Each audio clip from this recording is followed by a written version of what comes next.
to episode 189 of Coffee and Co-Read, your source for all things literary with Catherine and Kristen, where we believe there's nothing better than a hot coffee and an awesome book. Join us for a virtual book club where we take one book a month and dive into all the drama, adventure, and romance we can find. Hi, Hey, Catherine. So I think we've discussed this topic in the past, but we're just bringing it up again because we fight over it. You know, we fight over. It's probably one of the only things that we are actively opposing each other when it comes to books and life. Most everything else, and life, yeah. Because most everything else, we either are on the exact same page or we're near each other. Like, maybe not exactly, but we're close. This, we are on completely opposite camps. Yeah. And it's a struggle. Yeah, like, I struggle also to understand how you could be on your side of it. So, what we're discussing is the spoilers versus no spoilers camp. I am firmly in Team Spoiler. Catherine is firmly in Team No Spoiler. And we struggle with this a lot because I also, like, I think it's known that I read really, really quickly. You tend to take your time a little bit more. Like, you're still really fast, but you're still faster than normal. But, like, you tend to, like, take your time, maybe reread something if you don't get it. And I'm just like, zip. I skip over things. So, like, there are things that I want to discuss or things that I'm like, oh my God, wait till you find out. And Catherine's like, don't tell me. So it's challenging for both of us. So yeah, I guess we just had a nice chat about, like, pre-recording about Onyx Storm, and I haven't finished it yet. And see, this is where spoilers kind of bite you in the ass, though, because you saw a spoiler and made an assumption that was wrong. Yes, I did, yep. And it prevented me from finishing the book, because I was like, well, I don't want to read about that. But, so I guess my issue is, I am so against spoilers that I also struggle to tell you spoilers, even if you want them. And I guess the fairness in that, because I'm asking you not to spoil for me when you want spoilers yourself. So I guess I kind of feel like, should I be nicer to you? No. And give you spoilers when you ask for them, you know? Like, but I just can't even fathom wanting spoilers that I'm like, no, I can't tell her things. So, I'll be honest and say, like, I genuinely wonder if a part of it is due to the anxiety. Like, because I do struggle with anxiety 100%. I probably, like, I have medication that I don't take. Because I, you know, most of it is health-based anxiety, but, like, I do have some general anxious issues. I'm constantly worried if I'm said something to offend someone or if I made somebody upset or anything like that. So, like, a part of me does wonder if part of the spoilers, the fact that I want spoilers, is because, like, I can't handle the anxiety of not knowing. And that completely, because, like, I also have anxiety, but I don't like watching new shows or movies. I only watch old shit because I know what's going to happen. But I don't really have that, other than, like, if I'm reading a book and something's happening, I'll just lay it down and maybe I just won't pick it back up. Yes, 100%. But I don't know. I don't want, and it's not even like I'm trying to, like, figure shit out as I'm reading, because I feel like I just kind of read too fast to actually think about what I'm, like, reading. Like, I'm just like, get through it, figure out what's happening. Like, I don't really form opinions on theories and things, other than, like, when we podcast, I do a tiny bit because we're getting into it more.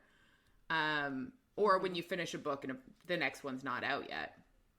But when I'm reading a book, I don't give myself time to think about it. So I feel like a spoiler would like give away the fun. Like I do like the shock sometimes in books. Yeah. It feels less intimidating to me than like a show or a movie for some reason. I don't know why.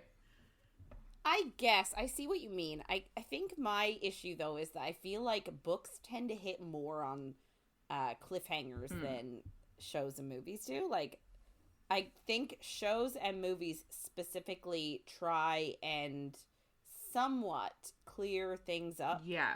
Like they might leave you with a little something. Yeah.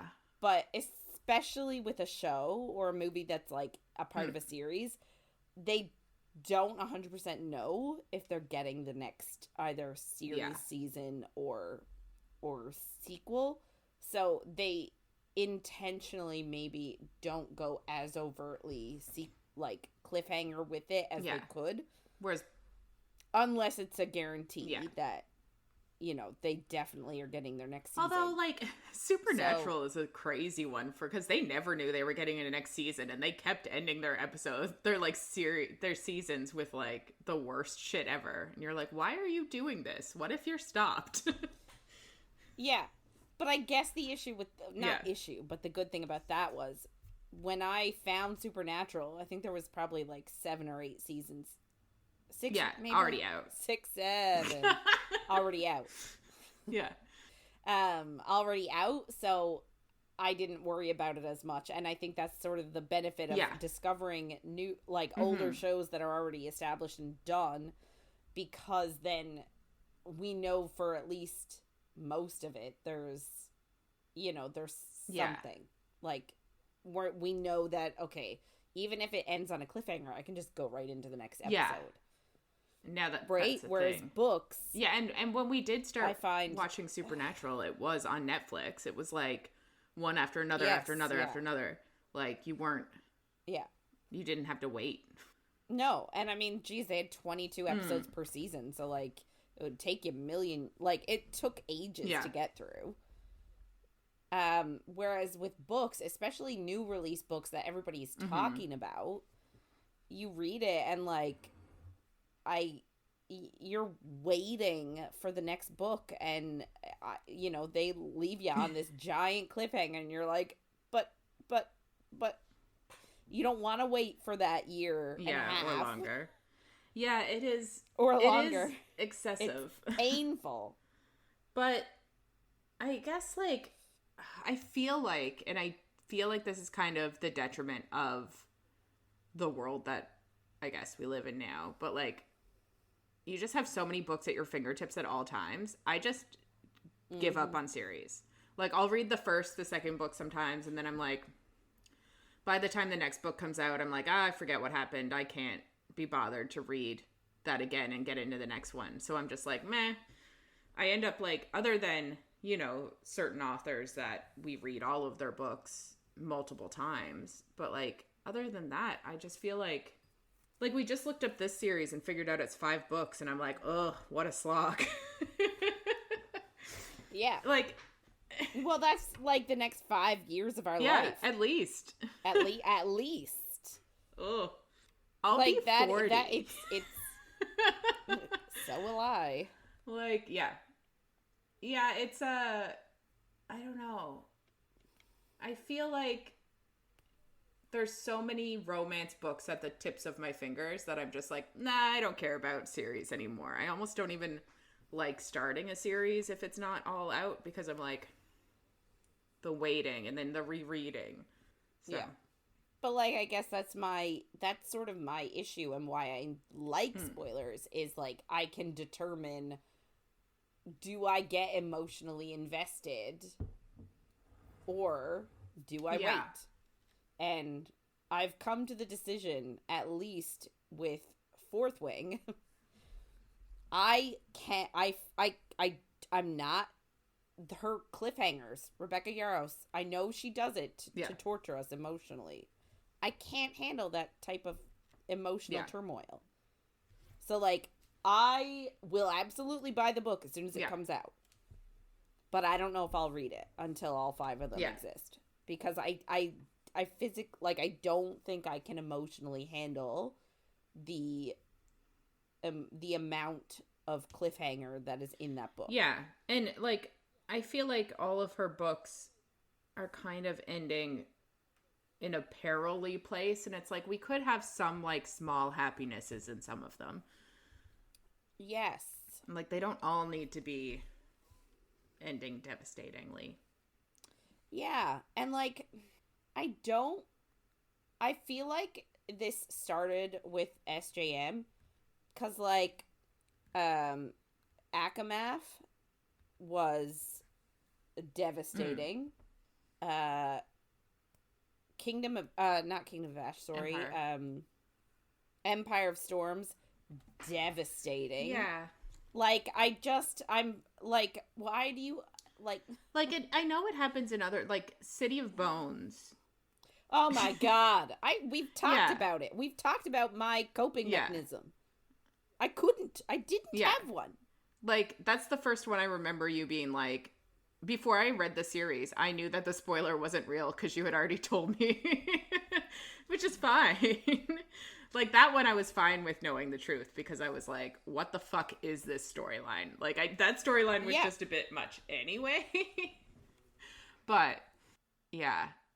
It's, I don't know, I guess it's the same as, like, oh, and the Divergent series. Fuck's sakes. Fuck. Yeah.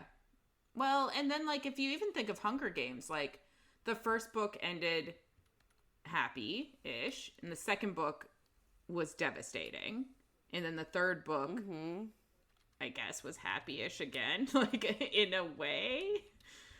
So, I feel like it happens in a lot of books, but that's kind of why I'm, like, not gravitating towards series as much anymore, because, like, it's the same as, like, when you watch movies versus Hallmark movies. Hallmark movies, Yeah. I watch those so much. Christmas time, give them to me. I want them all. Yeah. Because you know what's going to happen. Well, but, like, same thing with my competition reality shows, right? Like, I know for a fact that at the end of the competition reality show, somebody is going to win and somebody is going to lose. Did you finish that one after, with the cocky guy that we were talking about? Oh, no, I didn't. Okay. But when you do, let me know, because I finished it. Okay. But yeah, so, like, I enjoyed the predictability of those competition reality shows. And they're nice now because a lot of times they get released all at once. Yeah. So I don't have to wait. Well, and, like, I can't wait until Tournament of Champions comes back on, because that one, it's just so good. Like, It is so good. I almost don't even care about who's winning. I just want to watch the, like, them spin the thing and cook things. Like, it's just fun. Yeah. Anyway. Yeah. Not really the point, but kind of is. No. So I'm going to try to be better about talking about spoilers with you, even though it hurts something inside of me. Yeah. And I will try and not to ask if you want spoilers, because I know you don't. All good. On that note, just a heads up, this is not a spoiler-free zone. And things don't get saucy this week unless you count swearing. So, it's week 2 with When the Moon Hatched, and we're reading chapters 17 to 34. Last week we started the book, and there's a lot of world building and a lot of shit on the go, but our main character, Raeve, is a killer. She kills people. And she's good at it. I guess she's an assassin. And she's working for a, like, rebellion organization against the crown, and Yeah, she meets a guy, and there's like instant sparks, and she can smell him, and he's our second main character. We get his point of view once, and then I don't even know if we get his point of view this week. I can't remember, but it seems like that one point of view of his was just thrown in, and I'm like, keep waiting for it to come up again, his point of view, and I'm like, where is it? And it's just not. It does come back more often the later into the book. That makes sense. His name is Khan. Is that his name? Okay. Mm-hmm. Couldn't remember. Mm-hmm. And we find out more about him this week. Then there's also Elowen, who we've been saying her name wrong because it was in cursive and we couldn't tell that it was a U instead of a V. Yeah, so we've been calling her Elvin when it's Elowen. Yeah. Or, I don't know. Something like that. So there's diary entries from her as a kid, and she followed her brother when he went to go get a moon plume egg, and then he fell and hurt his legs, so she's kind of like taking care of him, and she's like, I can't leave him. And we're like, oh shit, he's gonna die. Mm-hmm. And then there's also the other point of view, which is kind of where we left off last week. So last week, Rave's best friend, Essie, was killed by Wreck, whatever his last name is. Yeah, some sort of a bounty hunter. Hired goon. So he killed Essie to get to Raeve, and Essie's like the only person that she loves and the only person she has left in her life, and she lost her absolute shit. Mm-hmm. And she kind of curled up inside of herself, and then another entity inside of her took over, and it's not her, so she doesn't remember doing any of it, but the other, as the point of view called it, attacked a shit ton of soldiers and killed them, but eventually she was captured by Wreck. She bit off the tip of his finger. So of course, which he thought was he hilarious. did, yeah, he's so fucking weird. So of course this week Raeve wakes up and the other point of view is just like abandoned her to her fate.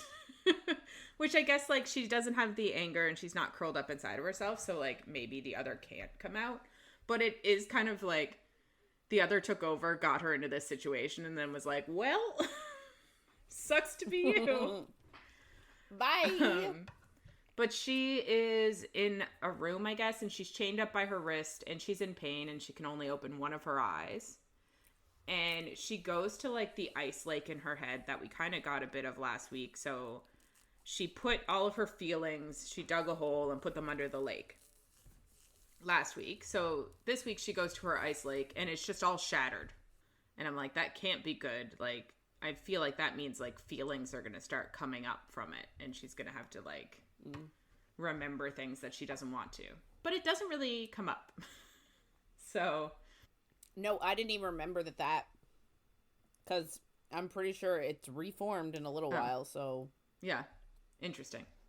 I think in my section. I think she used it. I don't remember. And maybe it's just because it's a shit show right now. Yeah. Maybe. So Wreck is there and he's circling her and she says that he killed Essie. And he says that he did it to catch a feral mutt and you need the right bait. And he says it wasn't personal to him until Raeve bit off his finger. So she's like thinking about it because obviously she doesn't remember doing this, and she's like, fuck, I hope I didn't eat it. And then she realizes that she has a piece of his like tendon stuck in her behind her tooth, and it's just gross. Yeah. So he says that she's a dual bead, and she's just like, am I really? And I just love how saucy she is. She had no idea. Well, I know, she does have an idea, but It's like she's like actively repressing those. And obviously we know she knows that she uses Claude because she used it herself last week. Yeah. Last book. Yes. Yeah. So, but I was like, is she playing dumb or does she actually not know about Boulder? Yeah, I mean, like, I think we said this last week. Did we say that, like, there's a, like, we all know that she's gonna be, like, this chosen one that can, like, speak with all four of the elements.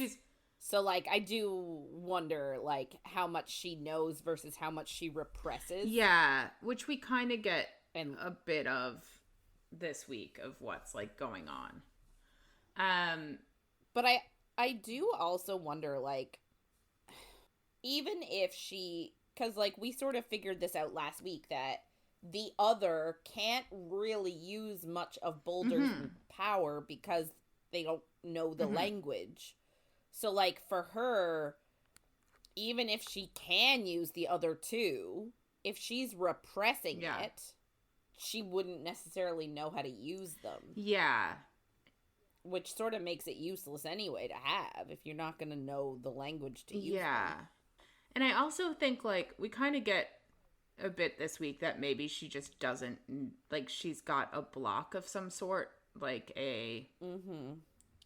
Yeah, like whether intentional or like if someone put it there for her, I don't know, or if she's like suppressing things, like I don't really know what's happening. But he then says that her eyes were black earlier and now they're blue. But he just like doesn't care about that. And I'm like, it's probably something you should look into. But he's like, whatever. And he asks her real name. And she says that if he dies a slow death, maybe she'll whisper it to him right before he's dead. And he calls her a handful. And then he looks at her boobs and he says, more, actually. Ugh. Because of course. Of course he is. And she says that she's more than he can handle. And he tells her that he gets paid per head. And he's offering her the chance to avoid retribution for his men and his finger. And I'm assuming he's like, have sex with me? Like, is that what he's saying here? Like, it's kind of, I don't know if he's saying, tell me your name, or if he's saying, if you have sex with me, I'll be more lenient. Or both. It's kind of implying both. Yeah. But anyway, she says... I mean, again, this is... it gets really tiresome, the implication of, like, let me use you for your body, and I'll make all this go away. Like, I'm getting so sick of it. Like, can't the evil guy just be evil for, like, without wanting sexual power and sexual deviancy? Like, can't he just be an asshole? Like, haven't we risen above the need to, like, suggest rape? But then, like, another part of me is like, but that is sort of like, that is still a power dynamic that exists in the world, that in society, like, men... I was watching a video on TikTok the other day, and there's this guy that I've started following. I think his name's like the speech prof, and he just talks a whole lot about dynamics between men and women, and like he finds all of these, like, all this content that's on TikTok of men talking about women and wives and blah blah blah. Anyway, so he found this video of a guy saying that, like, women, once you become a wife, it is your duty to, like, have sex with your husband. Like, that is a requirement. Like, you owe your husband sex. And he just says, like, no, like, consent is still a thing. So, like, I understand that, like, the power dynamics of sex still exist in society, but, like, I don't know. I'm getting annoyed with how, like, we have a female heroine and literally it's not bad enough that he's about to torture her. We also have to add in the added implication of the threat of rape is constantly being put in, and like, I don't know, and I do know, like, yeah, that is a fear that everyone has. Not everyone, that like a lot of women and a lot of people have. I get that, but yeah, it's overdone just to show that someone's bad. And in this case, it's just like he's clearly evil. Yeah. He's implying that she's hot and he wants her. But then, like, he's not actually raping her, because that would be terrible and awful to read. Mm-hmm. So, like, why imply it if you're then going to be like, oh, she's not consenting to it, so he's not going to do it? I'm like, isn't he the evil guy? Isn't he taking what he wants? Like, I don't want him to, but just don't imply that he's going to if it's not a thing that's going to, like, I obviously don't want the main character to get raped. But we don't want to read about it, but we also, like, if you're not going, why bring it up? a bad guy would not threaten it and then not act on it. I just don't really get why we're bringing it up if it's not, I don't know, not, you know, it's not a real threat, because it would make the book so much, like, harder to read. Yeah, we don't want to read it. Yeah. It's just, I don't understand why it has to be in every book. And, well, I guess I do, because it is the fear. It's the, like, yeah, men are afraid women are going to laugh at them, and women are afraid that men are going to rape and kill them. Like, it's the fear. I know that. There's a reason we've chosen the bear. Yeah. Like, there's a reason you picked the bear over the strange bear man is just gonna kill you. Like, if the bear actually kills you, it's just gonna kill you. Bear might leave you alone. Yeah. But if the man has any ill will, probably not just gonna kill you. So, like, both situations, toss up if they're gonna kill you or not, but one probably is gonna rape you too, and it's not the bear. But I just kind of am over the threat of rape being in books. I know. Me too. And, like, but again, like, I understand that there's still a social implication, and, like, a lot of writing is mirroring society and, like, making this, like, gigantic allegory of you know, where we're at in society, and, like, I understand that. And maybe I'm just sick of rape being a thing in society. I just, like, I just don't need the constant reminder that that's where all men, like, that all bad men, they see a woman and they're immediately like, yes, rape. But again, maybe that's the reality. I don't know, to be honest, because that's not a part of my circle. Well, and, like, it is, I don't know. There's, like, 1,000 different ways, because, like, it is, if you look at videos of women that are on TikTok and Instagram where they're, like, smart or they're pretty or they're anything, there's always going to be some idiot that says that, like, threatens that they're going to rape them. Like, that's the threat. That is everybody. That's the threat that is around in the world. And it is getting worse with the way the world is going. And not going to lie, the more conservative leaning that men are getting, it seems like we're going back to it's getting worse from what I can see. So I do get it. I'm reading a fantasy book. Yes. The world is bad enough.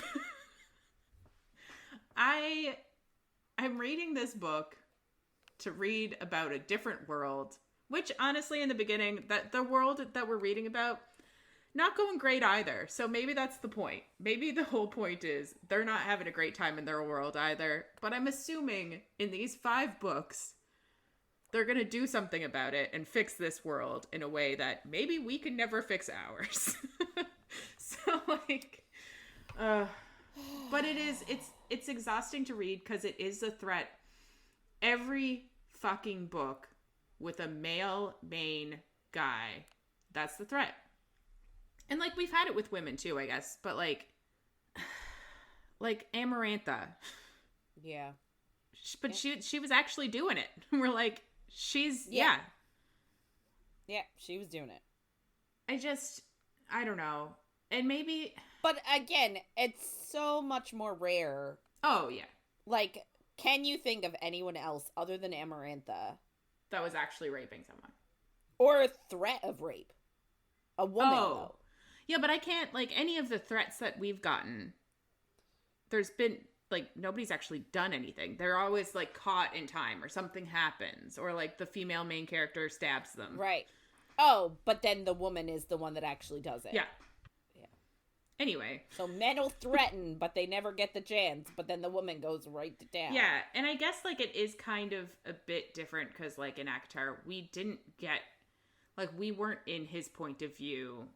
So, like, maybe that's, like, the side characters, and I know he didn't end up being a side character, but I don't think writers want to actually put the main characters through that. No. Although... Unless you're hunting. Yes, I was just going to say that. I was just thinking of it. I was like, wait a second. I did read one book. Oh, God. Anyway, it's just also wild that ACOTAR was YA at the time. It's like actually followed through. Anyway, it's exhausting because it is something that we live with in life. Like, I don't walk around alone downtown at night. Like, I just want to read a fantasy book. And I just wish that evil people were more creative in their evilness, and it wasn't just about rape. And there's no coming back from that. Oh, man. SJM's fucked. But Maeve, too. She forced everybody and anyone to have sex with her. Right. Yes. No, that's true. Yeah. And now I'm thinking back because I was like, she's such a complex villain. And she is. But it's also because, like, it was... She's a girl's she girl. was a girl's girl. But if it were any of the main characters, not, like, if it was anybody's point of view, if we actually had to see it, like, we saw, like, sides of it and heard a bit about it, but, like, I kind of forgot about her doing that. I don't think we had that conversation, really, other than, like, when it was brought up. But, yeah. Fuck. Sorry, guys, that was a... that was something. And I think we're, like 2 sentences in. And, like, I know we always bring this up, but it's because it comes up in so many books. If there's a bad guy, he's going to threaten to rape you. Mm-hmm. Yeah, and it's just annoying at this point. So she says that she can take the iron-tipped whip. And then he just starts whipping her. And this is where we get kind of how he found her. He says that he tracked the note that Levy, I think her name was, the musician from week 1, gave her. And he says he was hoping to get someone closer to the Elding. And she's like, yeah, like Sareem. But she realizes she can't give Sareem up as much as she fucking hates her. Like, she's... Yeah. Like, oh, she's also like, if anybody else gets a hold of all of that blood and they can control all of those people. Yeah. That'd be fucked. Because Sareem doesn't just have a necklace for her. Mm-hmm. She has a necklace for a shit ton of people. So, yeah. So if they get their hands on Sareem, they get their hands on... She was thinking, like, they'll get their hands on some other people a part of their little guild thing that she actually does respect. And she doesn't want to put them in danger. Yeah. Which is fair. So he then tells her that the crown is going to make an example of her, but he's giving her another option. And this is where he kind of explains, because I was like, fuck. This whole time I was like, he's going to ask her to have sex with him. But he says, or he asks her to loosen her lips. And again, I was like, oh, fuck. Is he asking for her to talk or her blowjob? Like, I didn't know where this was going. But he does say... that basically he wants her to give someone up that's more important. And she says no, and he tells her that she's dumb because he's giving her the option to live. But she says she's not going to play his games and spits in his face. So he goes and splits open the back of the suit that she's wearing, and he just whips her a bajillion times. She doesn't scream, and she thinks the pain is nowhere near as bad as losing Essie, but she does end up, like, peeing herself, and she begs the thing inside of her not to come out, and she thinks this is her penance for loving Essie from a distance, and then she blacks out. Yikes. Yeah. So then we go to Elowen Navon, who's 9, her diary entry. There's a silver moon plume that she thinks is the mother of this egg that she stole. Not that Hayden stole. And she thinks that this silver moon plume is looking for the egg because it's the same color as the eggshell. And they're not really in the best hiding spot because her brother can't move. So she's worried that she'll come down and find the egg and kill them.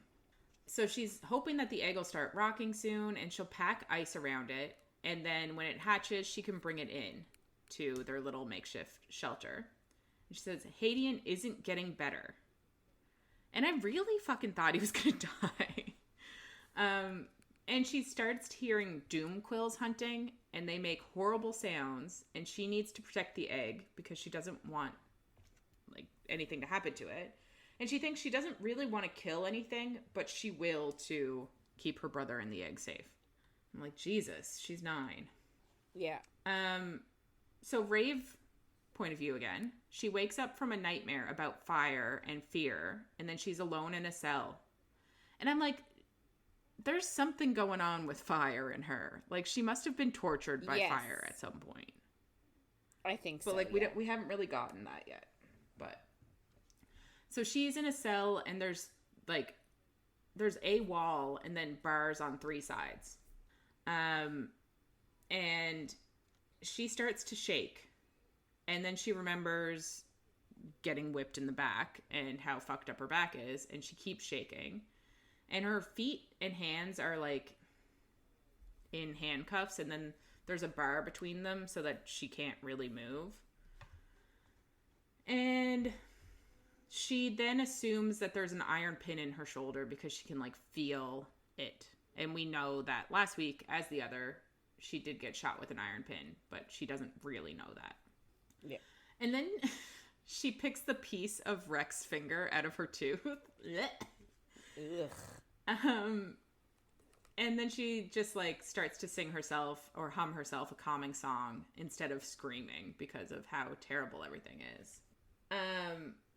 Then the person beside her, who is a Woto, which is a creature. Got the book here. Right here. Oh, is it? Are you just looking up what he is? He's just a furry creature with big paddled ears, long nose, pronged teeth, and whiskers. And they're 2/3 the size of a regular fae and are prized for being able to steal things from tricky places, and they're great hoarders. And then it just says these creatures are verbal. So, interesting. yeah, because I guess we kind of said it last week. The book just kind of, like, gives us things, and then you can look it up if you want, I guess, or you can just leave it. But anyway, he says that he thought she was dead, and we get his name is Rook, and he asks why she's here. And she says doing bad things to bad folks. And then she's like, well, at least I think that's why, because she can't remember.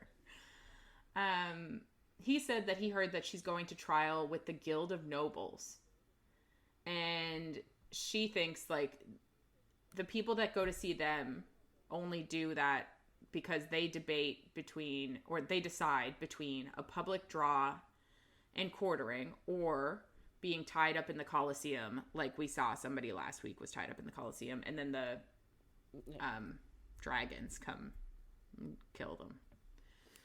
Yeah, so I think they say that, like, not everybody gets to go to the Coliseum, and I don't mean that in a positive way. I mean that like only like they don't put any old criminal in the Coliseum. Like it's a big deal to go to the Coliseum for your death. Exactly. And she thinks that whatever way they decide to kill her, it's going to be to try to lure some of the Ath out. Yeah. It's like, obviously.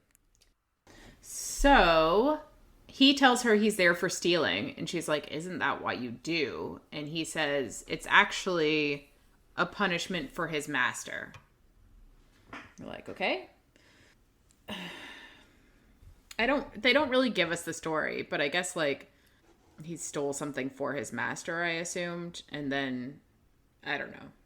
So like, is he there because he stole something, or is he there because his master did something not wrong, but wrong-ish? So they arrested that guy, put him in jail so that he would go without his Woto. Yeah. For a while. We don't really know. But we are getting that his master's probably a dick. If he's just like, yeah, fine by me. And then we get kind of later that you can just like buy their freedom. So it's like, I mean, it's like bail. Yeah. So then Rook goes and starts digging. And Raeve is just like, that seems stupid. You're not going to get out of here by digging. And then she hears a sob. And she asks Rook why the person who sobbed is here. And he says that she refused to truth tune for the crown. And truth tuners can tell if people are telling the truth. But they're mostly used by the crown to figure out if children have heard the elemental songs. And then to steal the kids away into conscription. So I'm assuming she didn't want to do that. And that's why she's here. Which is like, cool. She's a good person. Are we going to see more about her? I don't know. It doesn't seem like it. Seems like we were just like, ah, fuck her. I guess she's convenient in a little bit. Yes. But still, it's like, fucking leave her there. So they hear footsteps and Rook covers up his hole. And she smells the same gruel that they used to serve in the mines, which reminds her of Essie again, which is obviously sad. And then a guard gives her paper and a piece of coal to write her name and put her fingerprint. And he says it's so that she can pay for the meals if she's ever like let out. And it's like, she's not being let out. She's going to die here. So she signs prisoner 73 as her name. And she puts her fingerprint there. And I'm like, man, I can't believe she just gave away her fingerprint willy-nilly. But I guess it doesn't really matter. She then gives Rook her serving of whatever I said it was. Gruel. And says that he needs the energy more than her because she's about to be killed. So she's fine. She doesn't need the energy. And this is an interesting part. Because then she thinks, like, she curls up. And she thinks of another cell she was born into. And I think she says, or like, she implies that she was born into it, but that like maybe she wasn't born in a normal way. And I didn't really understand what she meant. But after reading more this week, I assume it means that like she woke up in a cell and couldn't remember anything. And that's where her life started. Like, that's all she remembers. Because she said born into, but, like, I don't remember exactly what she said. It doesn't really matter. But it was just something like, or may as well have been born into. And I was like, oh, interesting. But I'm assuming that she must have just, like, forgotten her entire past and then woke up in a cell. Interesting. And then she thinks of the female she shared it with. And she thinks she had something to fight for then, and someone she loved and cherished. And now she has a wounded heart and hunger for revenge. And she knows death is the only way out. So she really feels like she has nothing. And then we go back to a diary entry from Elowen Navan. And she's now 9. And her puppy says that she's remarkable for claiming a moon plume at such a young age, but she doesn't feel like she's remarkable. And Hadian will never walk again because after he was injured, his bones fused wrong, and now, like, they'd have to re-break them. It's too much of a, risk, I guess is the word, to do that. Yeah. So he can't walk. And then she says Hadian's moon plume may never fly because it has a gammy wing. Yeah, gammy wing. Cool. So she kind of thinks that, like, the doom quills came, so she had to bring the egg inside before it started shaking, so it wasn't ready to hatch. So I guess the dragon wasn't fully developed, and it needs to be in the cold to develop, so she brought it inside to save it from the quill guys. And then it hatched, and its wing is not fully formed, I assume. Yeah. Think Abraxos. Yeah. So she fought off the doom quills, and then what I'm assuming is the mom moon plume helped, and then took them all home. And I'm like, okay, so I guess that means that she claimed the mom moon plume. Yes. Yeah. Yeah, that's how I understood it. And, like, I don't know if, like, it was, what is it, that Dagamork thing? Like, I don't know if they had that right off the bat, or if, like, she had to, like, work at getting her trust. I have no idea. Yeah. Or if the mom was just like, shit, you're being attacked. My child dragon egg is going to be attacked. So, and then, like, how much time actually passed there. Or if she was just like, I trust you immediately. Yeah. Let's go. Yeah. We don't really know. These are very little information.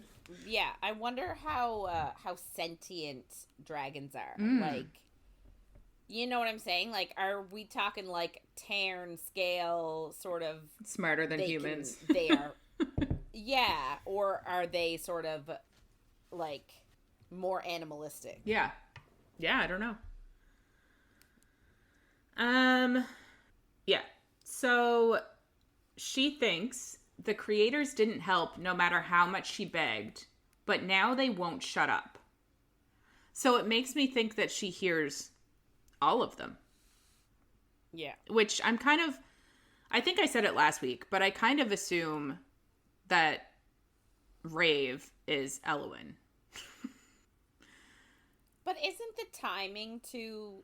But, like, they all live hundreds of years or some bullshit. Like, I don't know their lifespan. Yeah, we don't know their lifespan. That's true. So, like, and I don't know. Raeve seems young, but is it just that she forgot everything? Yeah, that's true, too. So, I don't know. There's some connection between Elwyn and Raeve. And it kind of comes up this week, too, where the guy brings up Elwyn. I think that might be in your part. Anyway, we'll get there. So, we get back to Rave's point of view, and she's been in her cell for a while, but she thinks, like, she knows how to exist in a small space, and she thinks it's imagination. And she just kind of plays a game where she, like, tries to guess which condensation from the ceiling is going to fall next. And then, of course, the man from week 1 offers Rook a deal. And we know it's Khan. But she doesn't know his name or anything really yet. But he comes in and talks to Rook and tells him that he heard that Rook has a moon shard and he'll trade him a cyber scythe tusk. And cyber scythes tusks are super rare. I'm pretty sure cyber scythes are dragons. They are. And the tusk is the size of his leg. And he'll trade him that and also pay to get him out of here. So Rook agrees immediately. He's like, yeah, of course. So then Khan walks by her and he stops because he smells her. Of course he does. And he tells her to come forward. And she says, "Who died and made you king?" And he says, "My pa." And I'm like, oh shit, he's actually a king. In this moment, I was like, 100%. Like, she's like, oh, he's joking. I'm like, no, he must be. Anyway, he just stays there, and she asks what he's waiting for, and he says to see her face. And she says he'll have to come through and drag her into the light. And then he just breaks the lock with his hand. I'm just like, okay. I love it. And he does say, of course he says this, he's not one to take from a female what isn't given. But he says that she reminds him of someone he used to know, and he's spent 5 sleepless nights thinking he was going mad. So he opens the door, and she says she's never met him before last week. And he looks at her, and he says, Vag. And I was like, is that supposed to be who she is? Is that her name? Like, what is... Don't know what that means. And then... I think, for me, I think it's either going to be a curse word or a term of endearment. Oh. Does he use it a lot? No. Okay. No, he doesn't. It's just, from what I remember about that part, I'm like, he's either, like, cursing under his breath, or he's like... Or some sort of... Babe. Yeah. Stupid.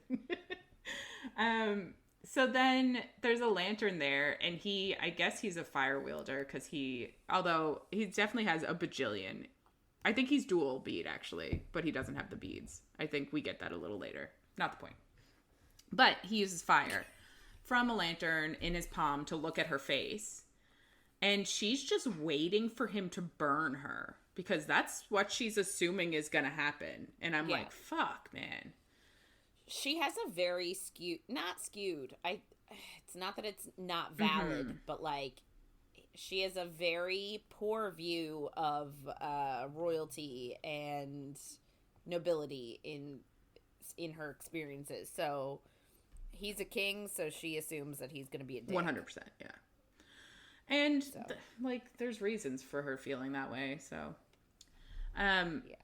But he just looks at her face, and he says, how? And he punches the wall behind her. And then he just says, how again? And she says she doesn't know what he's talking about. And the Truth Tune person says that she's speaking the truth, and she's petrified of... But Raeve says that's enough. And we know... it's going to be fire, because she's petrified of fire. Like, we keep getting these instances of her being afraid of it. Yeah. But Raeve cuts her off, and he douses the flame, and then he brings out a blood red bulb of saber scythe flame, and she's terrified of that flame. And he moves, like, her hair, and he can see a scar that she has. And... she says it's from being mended, and apparently saber scythe flame or dragon flame can show the trail of, like, runes on your body.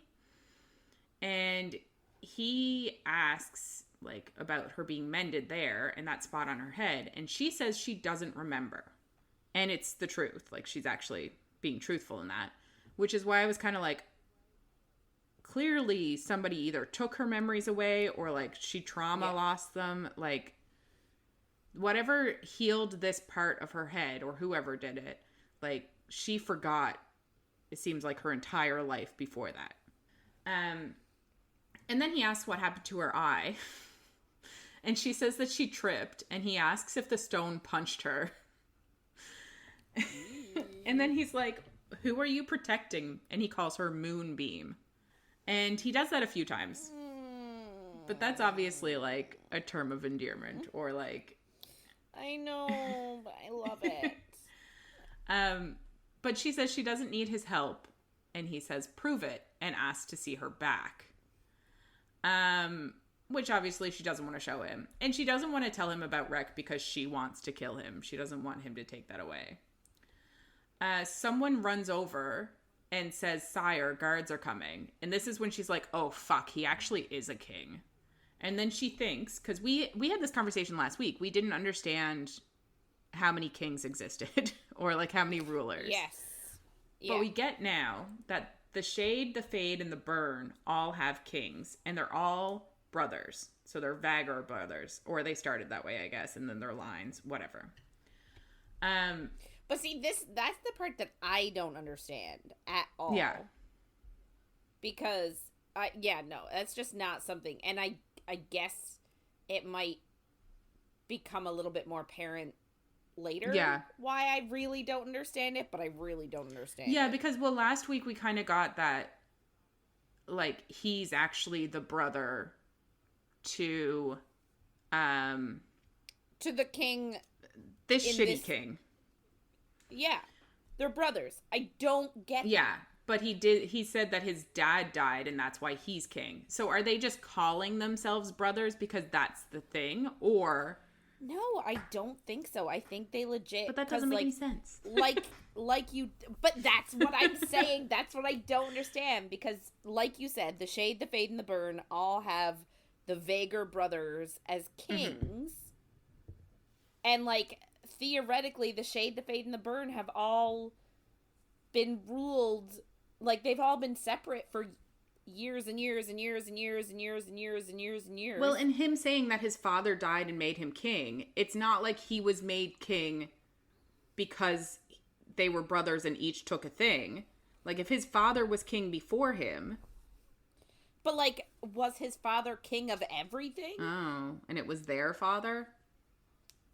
Anyway, this sort of, I'm very much on the struggle bus with the whole, who is that? Yeah, so hopefully we'll get some more explanation. But we do get, I guess, she obviously knows he's not the king of the Fade, because she knows who the king of the Fade is. It's the one that she wants to kill. So he has to be the king of the Shade or the king of the Burn. She says the king of the Shade has a cruel king with a heart festering from the loss of his queen. And the Burn king is Khan, who we know that's who he is. We know his name. But he's bloodlusting, and he lets his giant saber scythe kill and burn freely. So he's a piece of shit. So she's like, I hope it's not him.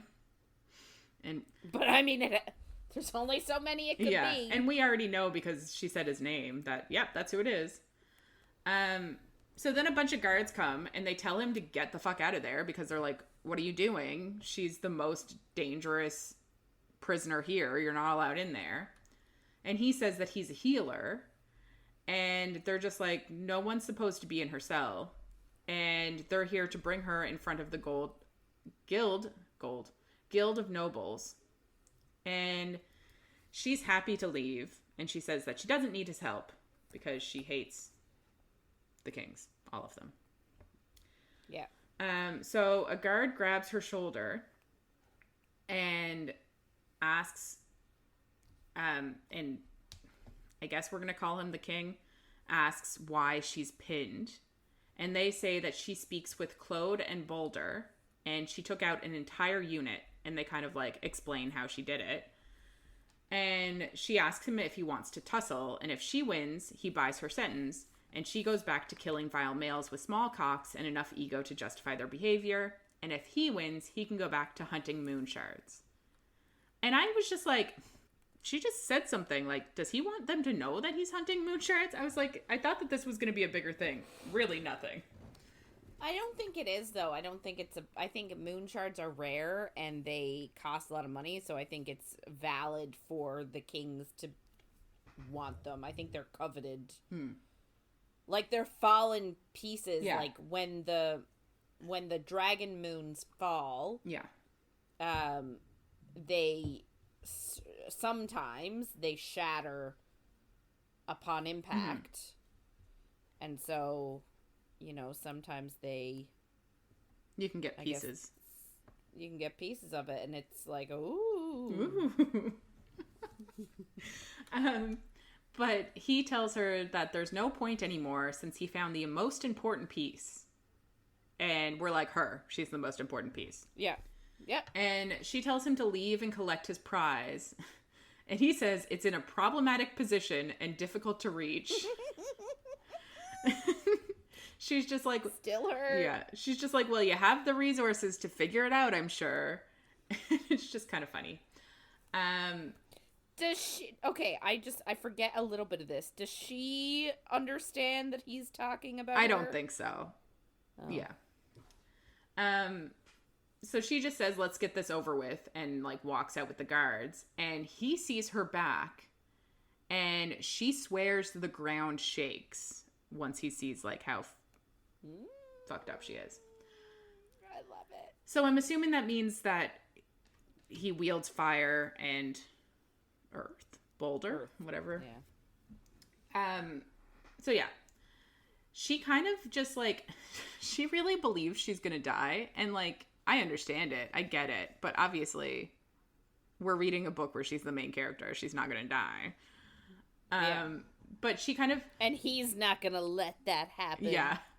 But she feels free knowing that she's gonna die soon. And then she thinks, like, she might as well have some fun. So they lead her with a leash, and, like, she's struggling because... her back is torn to shit. And she was beat up before that, too. But then she's led to a ring of males with more than one elemental bead each, and they're the nobles. And then the chancellor is there, and they, like, leash her to the floor.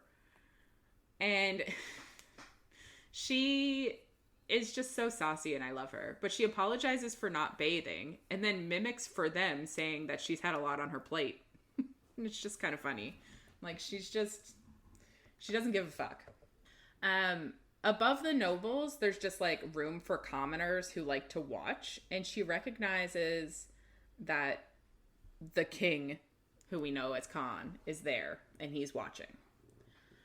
The Fade King isn't here, which she's kind of like, she wants to kill him real bad, so she's kind of annoyed he's not there. So the Chancellor bangs a gavel and opens her scroll, and he says those who hear the creator's voice must wear beads, and she says that she thought she was a null. And he's like, what of Claude? And she says beginner's luck, but then a truth tuner says that that's a lie. And then he asks about Boulder, and she asks if he's ever wished for the ground to open and chew your enemies, and her dreams came true. And the truth turner says that that's not a lie. So I do kind of wonder if she didn't know she could use Boulder's power. Like, I don't know. I don't know if she knew or not. Or if she just, like, said this in such a way that it isn't a lie. Yeah. Yeah, I don't know. Because she didn't... I don't know. She didn't use it. It was the other. And the other is not super good with it. Yeah, it's confusing. But then the Chancellor says that she's charged with the murder of 23... And she cuts in and says 25. And then she says she also bit off the tip of Rex Zeros' finger.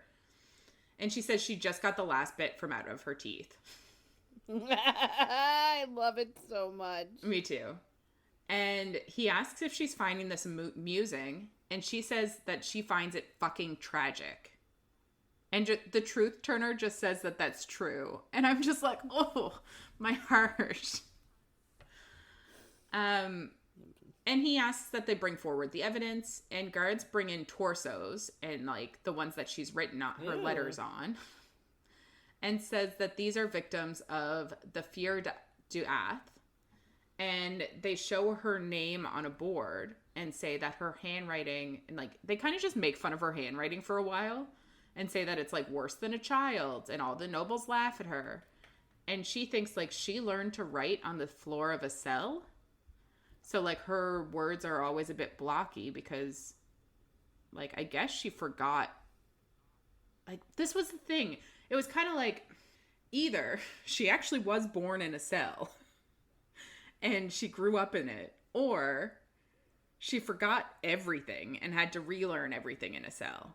So, either way, sad, but I'm leaning towards it's the second one.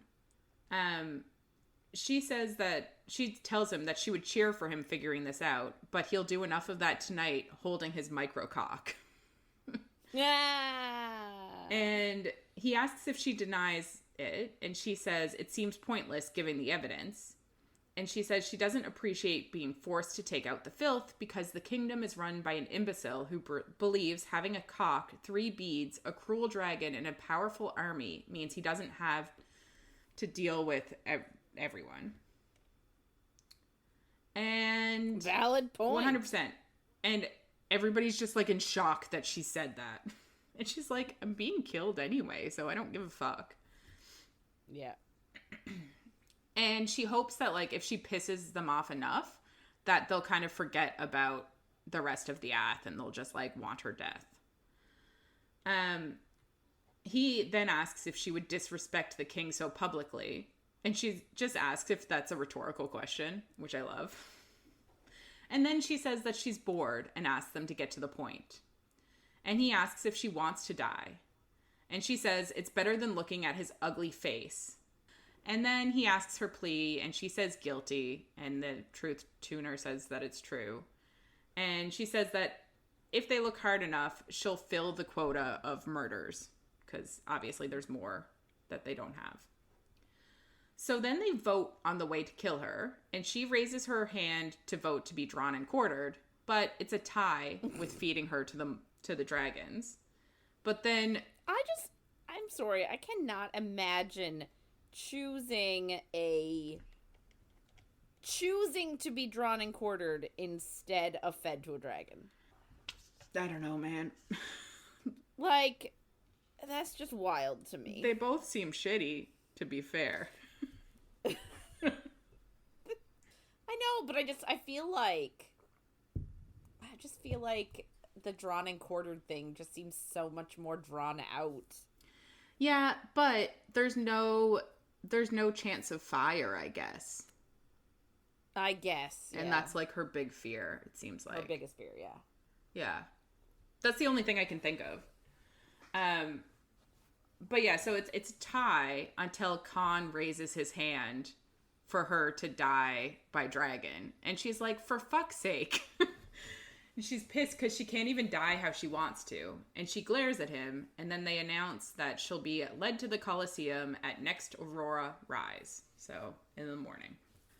On her way to her cell, she just sees a boy who's also in a cell, and she thinks, like, she tried to help him at one point, but he didn't want it. He wanted to do it on his own. And I was like, is he going to come back up at some point? Like, are we going to come back to this cell and save all these people? Because, like, it seems like there's a lot of people here.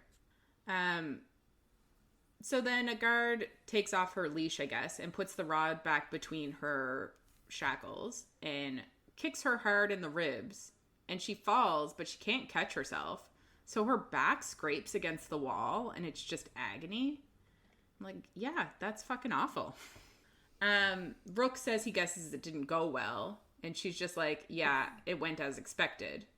And he reaches out and, like, touches her arm. And she's glad that he's going to get to leave here because she thinks, like, he's a good guy.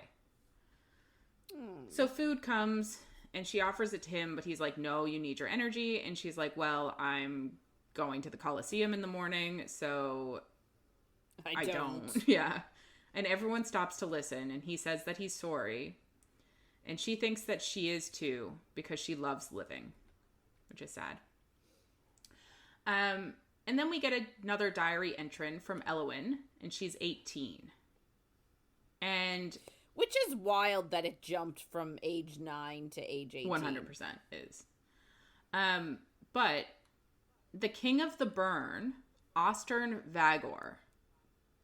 So that must be the father of... yeah. Well, I mean... we don't know. Again, this is like... how many years difference is it from now, from the current, I don't have my book on me, but, like, how many years is it from now to the diary entries? 1 second. Okay.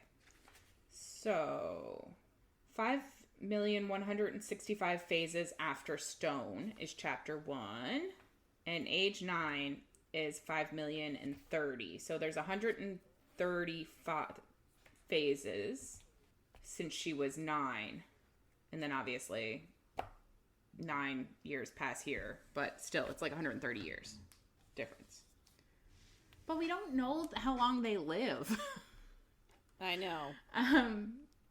But anyway, so this king came to ask to marry her to his son. And I was like, ooh. But it's Tyroth. So we don't know who that is. Do we? No. He's not one of the other kings, is he? We don't know. No, I don't know their names. Anyway, and she thinks he has cruel eyes and a crueler smile. And she tells her father that she'd rather eat only moon plume shit for the rest of her life or be whipped than marry him. And we're like, God damn. Valid. And her pa's like, if I said something like that as a child, I would have been whipped. And she's like, I'd rather be whipped. And he's like, and this is why we moved here, so that you can say whatever you like. It's kind of cute. But she leaves her dad to go deal with the king, and she goes and asks Hadian if he wants to go to the hutch, but he doesn't answer. And it kind of felt like she implied that he doesn't talk anymore, but I wasn't sure if he just didn't talk right now or if he just doesn't say anything ever. Like, I don't really know. But she thinks, like, she knows he didn't come back from Netherin, and she swore when she was a child that she wouldn't leave him there, but she did. So obviously she has a lot of guilt from this.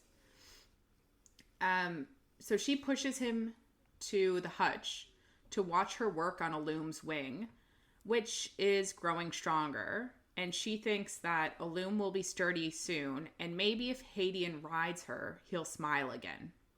Which is just so heartbreaking, how much she's, like, putting on herself of this. Mm-hmm. So then we go back to Rave's point of view, and the king comes back, and she tells him to go away, and he uses a key on the lock this time. And she says that she wonders how his brother feels about him stealing his keys and breaking her out.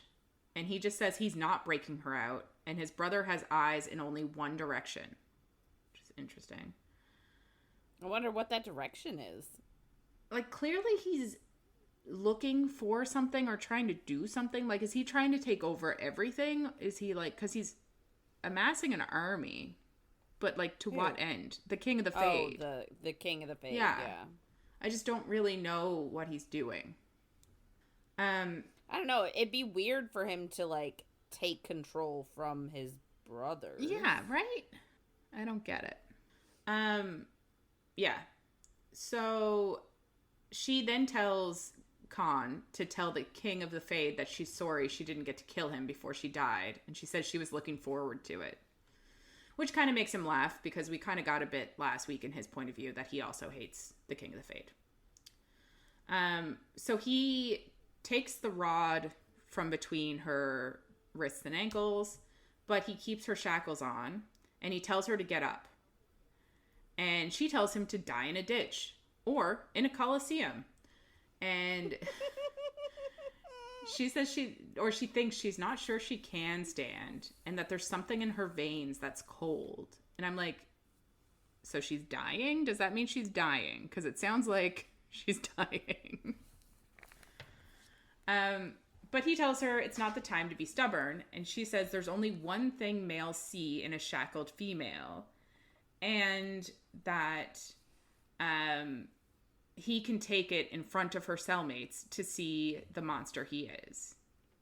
So, again, assuming that he's going to rape her. And he says he's not that type of monster, to take pleasure that's not freely given. Oh, he's just a different type. Yeah. Which I am a sucker for a monster. But he tells her to make a choice. Either she gets up or he's going to carry her. And she says that she made a choice and he took it from her. Talking about the way she wanted to die. And he says he did because it was the wrong choice. And I'm like, obviously he's got a plan, but she doesn't get it. So he reaches for her, but she snarls and tells him to turn around. And then he's just like waiting, and he's like, are you making any progress? And she says she's mentally strangling him. But she struggles to get up, and he asks if she's going to fall, and she says she's never been more sturdy in her life. Which is obviously a lie. Such a lie. But then she follows him, and he opens a door to a room, but she refuses to go in front of him because, again, she thinks that he's going to rape her. And she thinks, like, if he's going to have his way with her, he'll have to look her in the eye.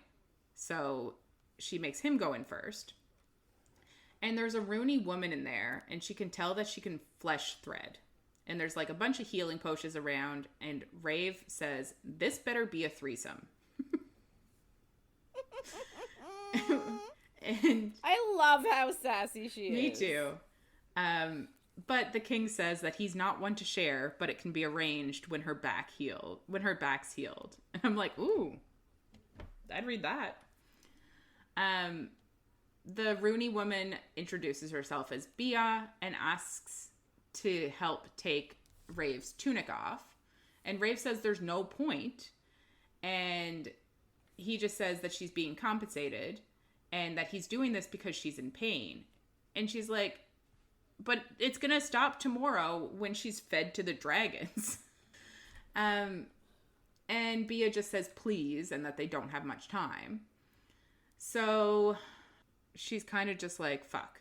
And she feels the king watching her and knows that he's waiting for her to run and he'll chase her and drag her back here. So she tells him to leave his weld at the door. And he says he has 3. And she says the one with the dragon's fire. So he throws that to her. And she, like, lobs it down the hall. And then she undoes her shirt. And she says she's kidding about the threesome. There's no world where she'd willingly fuck him. And he tells her to turn around. And again, calls her Moonbeam. She doesn't really want either of them to see her skin with her back and how shredded it is. And she thinks, like, she's more than her injuries. And Bea helps her take off her shirt and then gasps. And she starts to tear up. And Raeve, like, looks at her buttons because the buttons tell, like, what powers Rooney's have. Mm-hmm. And she sees that she has dragon sight. So not only is she looking at her back where she was whipped, she can also see all of her past wounds too. Because that's why she told Khan to throw out that dragon fire so that he wouldn't be able to see what Bea is just able to see. Yeah. So he asks what's going on, and Raeve just shakes her head, and Bea says nothing. It's just more damage than she expected, so she needs to go get more supplies. And I'm assuming she just needs to pull herself together, so she leaves. Which is always like I get it. It's showing how bad this is, but I'm like, it didn't happen to you. I just feel bad for Raeve. I'm like, you shouldn't be the one crying here. Like, she's the one that this happened to. You know what I mean? Yeah. Yeah. So anyway, Raeve tells the king that this changes nothing, and he just says, like, they kind of get a truce in this moment. And he ends up, like, touching her knuckles, and she loosens her hand, and, like, they're kind of like, okay, we're gonna do this. And he asks if she'd like him to cover her with a cloth before he, like, takes off the rest of her shirt. Which she thinks is kind of odd because all of the Vagor brothers came from the burn. So maybe the king... Oh! I understand it now! Yeah. Oh my god. His father was the king of the burn. I missed that one thing. Yeah, this makes more sense now. Fuck's sake. I just forgot about it. I'm glad I wrote it down. That did not even register to me. So that means that they're the rightful rulers of the burn, but I guess the 2 other brothers married out to the other kingdoms. Yeah. Interesting. For fuck's sakes. But we also get nudity isn't sexualized in the same way there, and it's like kind of like some people just prefer to be nude and it's just normalized. Oh, all right. Which is, cool. But she just says, no, she's fine. She doesn't need a cloth. So he pulls her shirt down and she tells him that this is pointless. And he says it's not pointless for him. And it's like, obviously something is going on here. Like, he's not just healing you out of the goodness of his heart. Like, I wish he would say something yeah. to that effect. Because, like, in her brain, he's literally healing her, like, for no reason. Yeah, and I'd be like, maybe I'll die in the cell tonight. Like, I'd prefer that. If you left me bleeding, I might just die on my own terms. Yeah. I just wish that he would, like, let her in on his plan and be like, no, there's a reason I'm healing you, girl. Like, yeah. Nope. I'm gonna save you. Yeah, but of course not. And I think she should realize. Yeah, she shouldn't be so stupid. Yeah. But I get her being like, this is stupid and pointless. Yes. But anyway, so he helps her onto the chair and kneels next to her, and then Bea comes back and she cleans some of the blood away and then, like, paints her back with bonding agent that stings and then sketches her path with a paintbrush. And I'm like, I don't understand this healing process. Raeve tells Khan that she's still intent on killing him if she gets the chance. And he tells her not to forget to cut off his head or he'll haunt her. And she says she doesn't believe in that because she's cut off very few heads in comparison to her large body count, and she's yet to see a single spirit. And he asks what she does believe in, and she says revenge. And he says that that's the loneliest deity of them all, and to take that from someone who knows. Like, interesting. And then Bea says to mend her, she'll have to relive all of the damage. Because, of course, that's how it's done. And Raeve already knows that, and she just nods. And, like, her and Khan just, like, watch each other as she's healed. And he, like, wipes the sweat away from her brow and, like, squeezes her hand. And she's used to the pain, but she's not used to, like, somebody with her during it and, like, helping her through it, which is also very sad. But she thinks it doesn't matter that he's helping because she's being executed tomorrow and he's a tyrant king. Like, fair enough. So then we get another diary entry from Elwyn, and she's 18 still, and she's working on Illum's wing, and Illum is getting restless, and she starts beating her wings and ends up throwing Elwyn into an ice boulder that her mother's moon plume started bringing in, and they think it's because she's broody, which is kind of cute. And then Elwyn was knocked out and comes to, and Illum is flying, which is great because they didn't think that she'd be able to. And then she looks at Hadian, and he smiles, and he looks her in the eye and says, thank you. And this is, like, what she was hoping for, to get him to smile, and my heart. Yeah. And she says, or she thinks that for the first time since climbing into his sleigh, she feels remarkable. Because her father keeps calling her remarkable, but she hates it, and now she actually feels it because she, like, her brother smiled at her. Oof. So we go back to Rave's point of view, and she's healed. So Yay! The king asks if she's okay, and she says, great. She's so glad that he tortured her back to health during her last living moments. And she says it feels fitting. And then Bea says that she's going to get the prongs to get the pin out. And she's like, makes sense. Wouldn't want any hatchlings to choke on it when they eat me. I love her so much. I know, me too. I love how snarky she is. Yeah, it's so good. And I guess the king just says, like, the pin is kind of unnecessary because she has iron cuffs. So, like, it's not really like, the cuffs would stop her from doing any magic anyway. And she says that he's lucky she didn't hack him up and throw him over the bridge.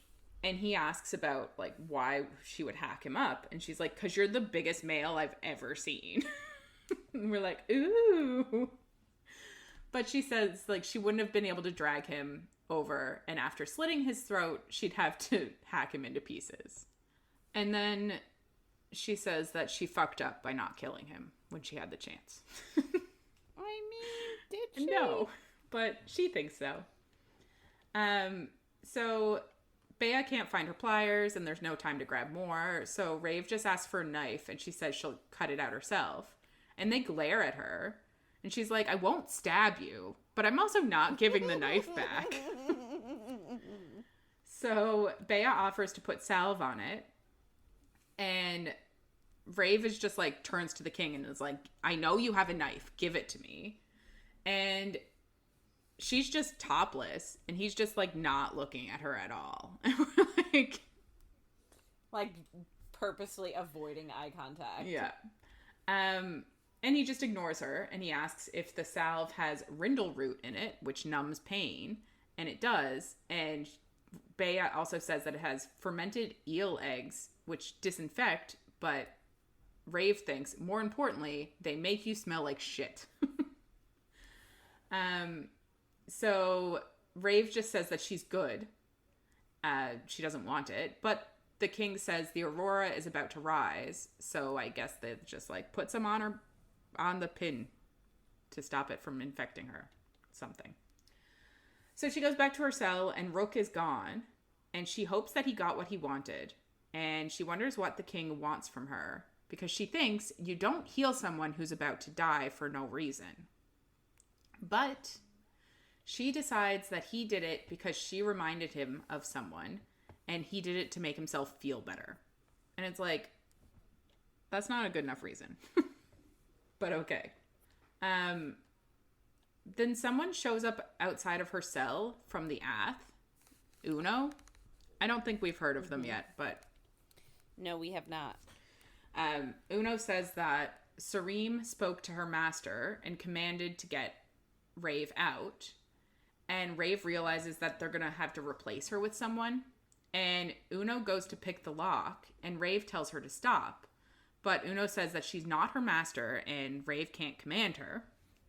And Raeve says if she lives, the guards will double down on the hunt and they'll find Ruse, who's the owner of the shop. And I assume Uno and Ruse are friends. I think that's Uno. I think that's Uno's master. Is it? I think so. Okay. I don't love people that I like in books owning other people. Other people? Yeah, I know. So I was like, I hope not. But anyway... Uno then puts her tail to Rave's face to do a foretelling. And Uno says that she sees that Master and Sareem will die if Raeve doesn't go to the Colosseum tomorrow. And Uno says that she'll relay that to her master, who will relay that to her master, who will relay that to her master. Like, it's a whole thing. But eventually it'll obviously get to the Elding. But I think it's just a way for Uno as well to get out of doing what they've been commanded to do. Because, obviously, it is interesting, though. Like, I wonder what would have happened if they did get her out. Like, what would have caused Sareem and the Elding to be killed. Different timelines. So then Uno draws Rave's moon on her forehead with some coal and says, "This is right," which is sad. And Raeve debates asking if she'll be eaten off the stake or carried away, but she thinks ignorance is probably better. And Uno leaves, and a man near her asks why she has a bowl on her head. And she says it's a moon, and he asks why. And she says because they fall even when we don't want them to. Yikes. Yeah. But she got her moon that she loves on her head before she's taken to be killed, I guess. Sad. So I guess shortly after that, like, Raeve is escorted through the ditch, which we saw last week. She was, like, headed home. I think it, like, separates sort of the rich part of town with the poor part of town. Yeah, makes sense. Maybe. And there are soldiers, like, lined up on either side of it. And, like, she's like, well, that's not normal. But I guess she warrants such, like, she's dangerous. Yeah. And apparently there are, like, crowds of like people around watching too. Just reminds me of, and I know you didn't watch Game of Thrones, but it reminds me of like her doing her walk of shame with the bell, like for shame, for shame. It reminds me of that. Yeah. So there are crowds that are around, everyone watching, but like Raeve knows that nobody is going to interfere, and she also knows that nobody from the Ath is going to interfere because of Uno's vision. Yeah, which is smart. Yeah. So, servants of the king and like the crown are throwing animal blood on her as she's walking, so that when the dragons come, they'll be like, when she gets hung up in the Colosseum, it'll attract the dragons. And she tries to get like one last glance at her favorite moon, like the little wonky one. But they push her into a tunnel that leads to the Colosseum. And then when she comes out on the other side, there are clouds everywhere obscuring the moon, so she can't see it. Which is sad. Very if she was sad. Actually going to die, I'd be even sadder. Yeah.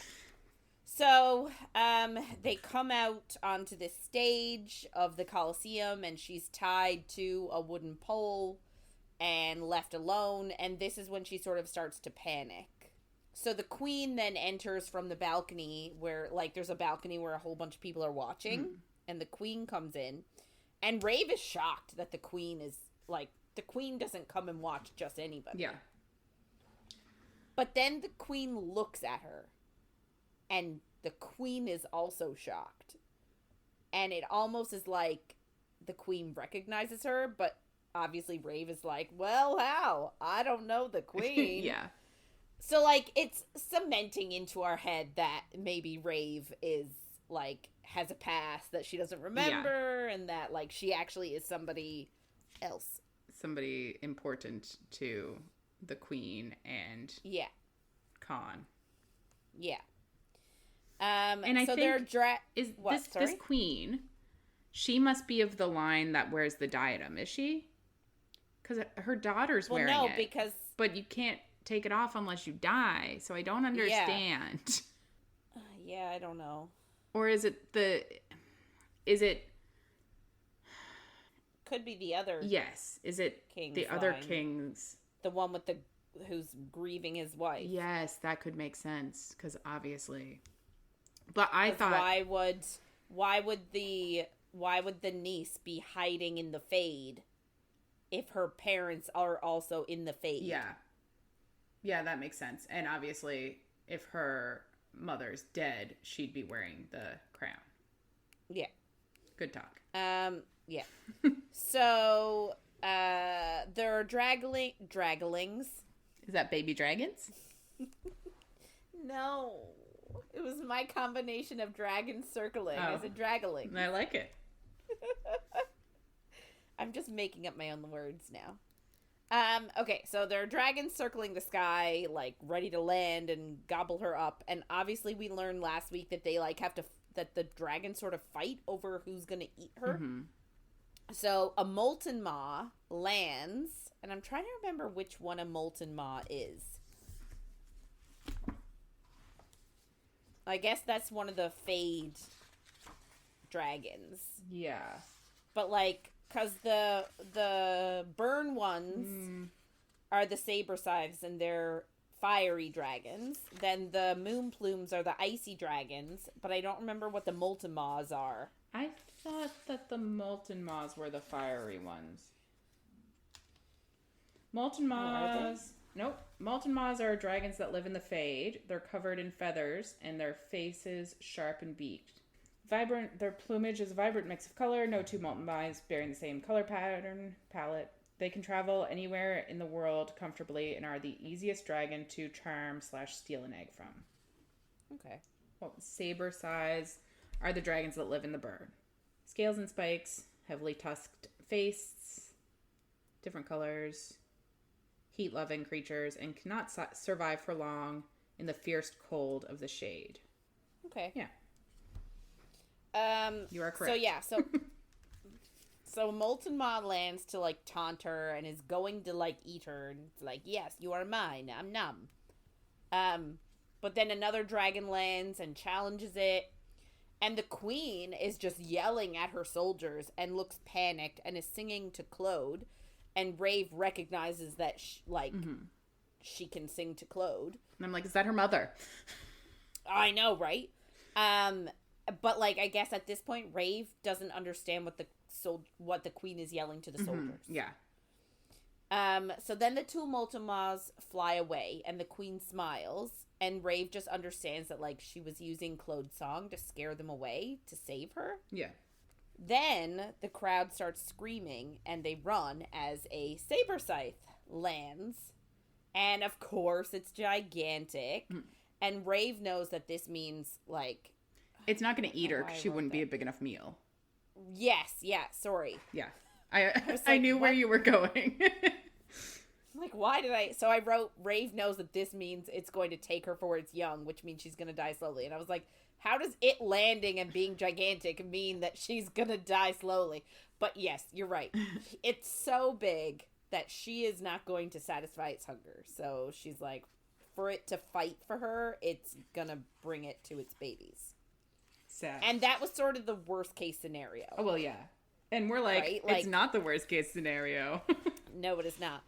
But in her brain, like, that was part of the reason why she didn't want to go to the Coliseum. Because in her brain, having to withstand being brought to a nest and then slowly fed to dragon babies was the worst case scenario. Yeah, which, fair. So, like, she's like, well, shit, of course, my luck. You know, worst case scenario happening. Yeah. So the dragon gets really close and breathes on her. And something blasts up from her internal lake. Interesting. And she says it's a language, but it's something different, but she doesn't understand it. Mm-hmm. So, remember, this is what I said, the internal lake. Like, yeah. Like, and maybe it is still shattered, but it's still got its things coming and going. Yeah. Yeah. And, like, is the lake still frozen? Well, is the lake what is making her forget her past? Yeah, I wonder. But she's also like, throwing shit in there she doesn't want to think about now. Yeah. Is it like a magical block? Mm-hmm. That's what I wonder.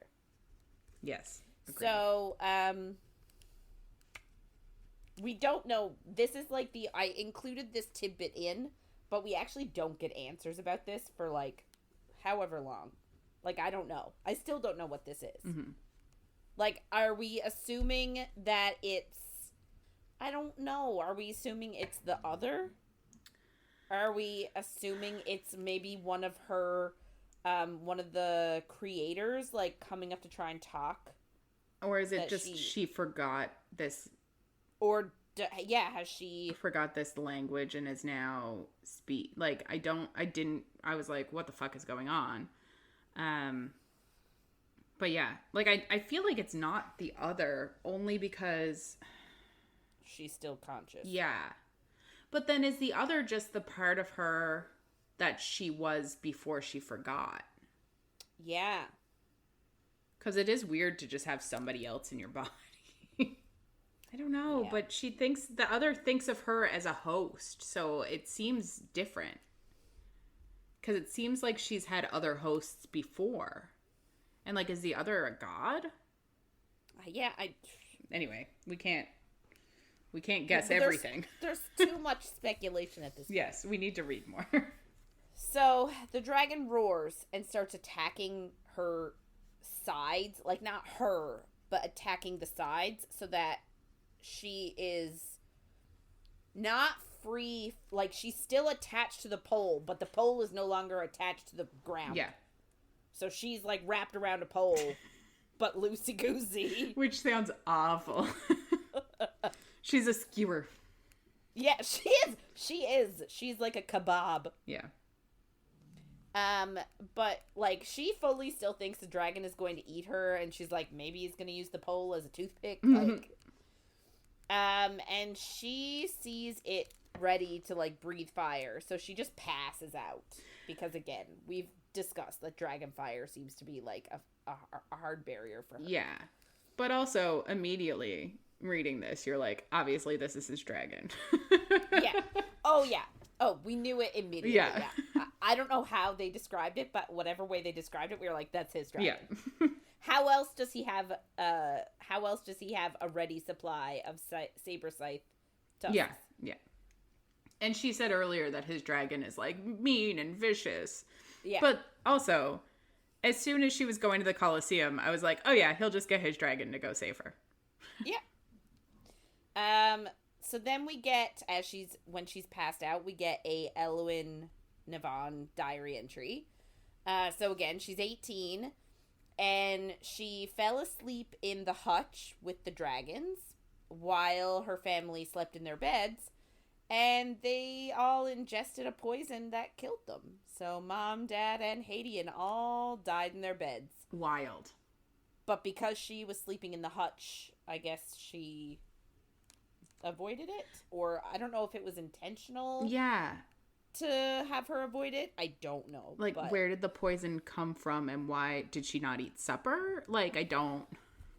Well, but, like, was it ingested through food or drink, or was it like an aerosol? Yeah. Yeah. Don't know. Yeah. So, like, obviously each of their family members had a dragon, and those dragons are all devastated. And her parents' royal aides are telling Elwyn now, like, okay, you have to wear the diadem now. Mm-hmm. Like, this is your family legacy. Time for you to put it on. And again, why is it the woman that has to wear it? Because when the creators did it, they were like, we're going to make a strong Fae warrior that can handle wearing the crown. Well, I guess wearing the stone. Her case, she's the only one left of her family. No, I know, but, like, her mom had it on before her. Like, it's on a woman now. Woman? Yeah. Why is it on a woman all the time? I don't know. Anyway. Maybe they're stronger.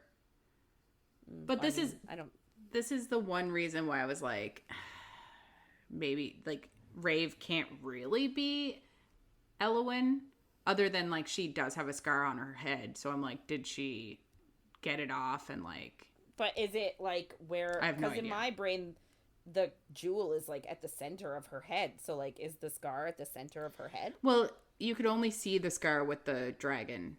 Like, she was mended with rune magic. So, like, right. I don't know. But, yeah. But that's the reason why I'm like, oh, it doesn't seem like she could be Elwyn. No, because how would they get the thing off? Yeah. Unless she was, like, everyone... Because everyone thinks Elwyn is dead.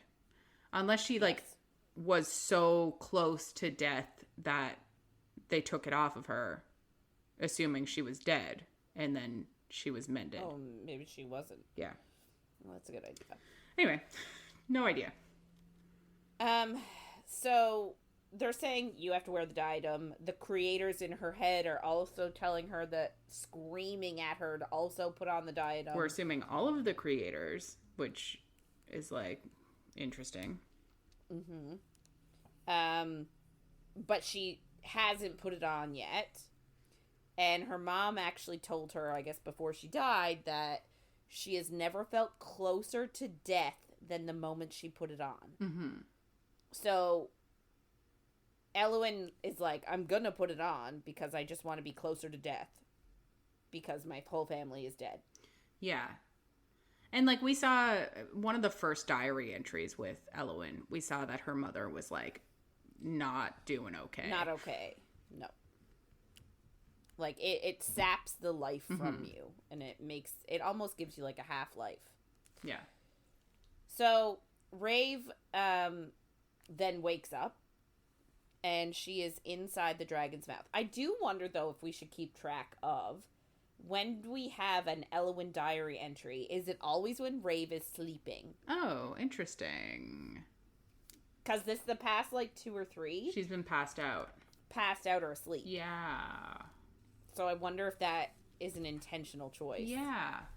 Fuck, they're definitely the same person.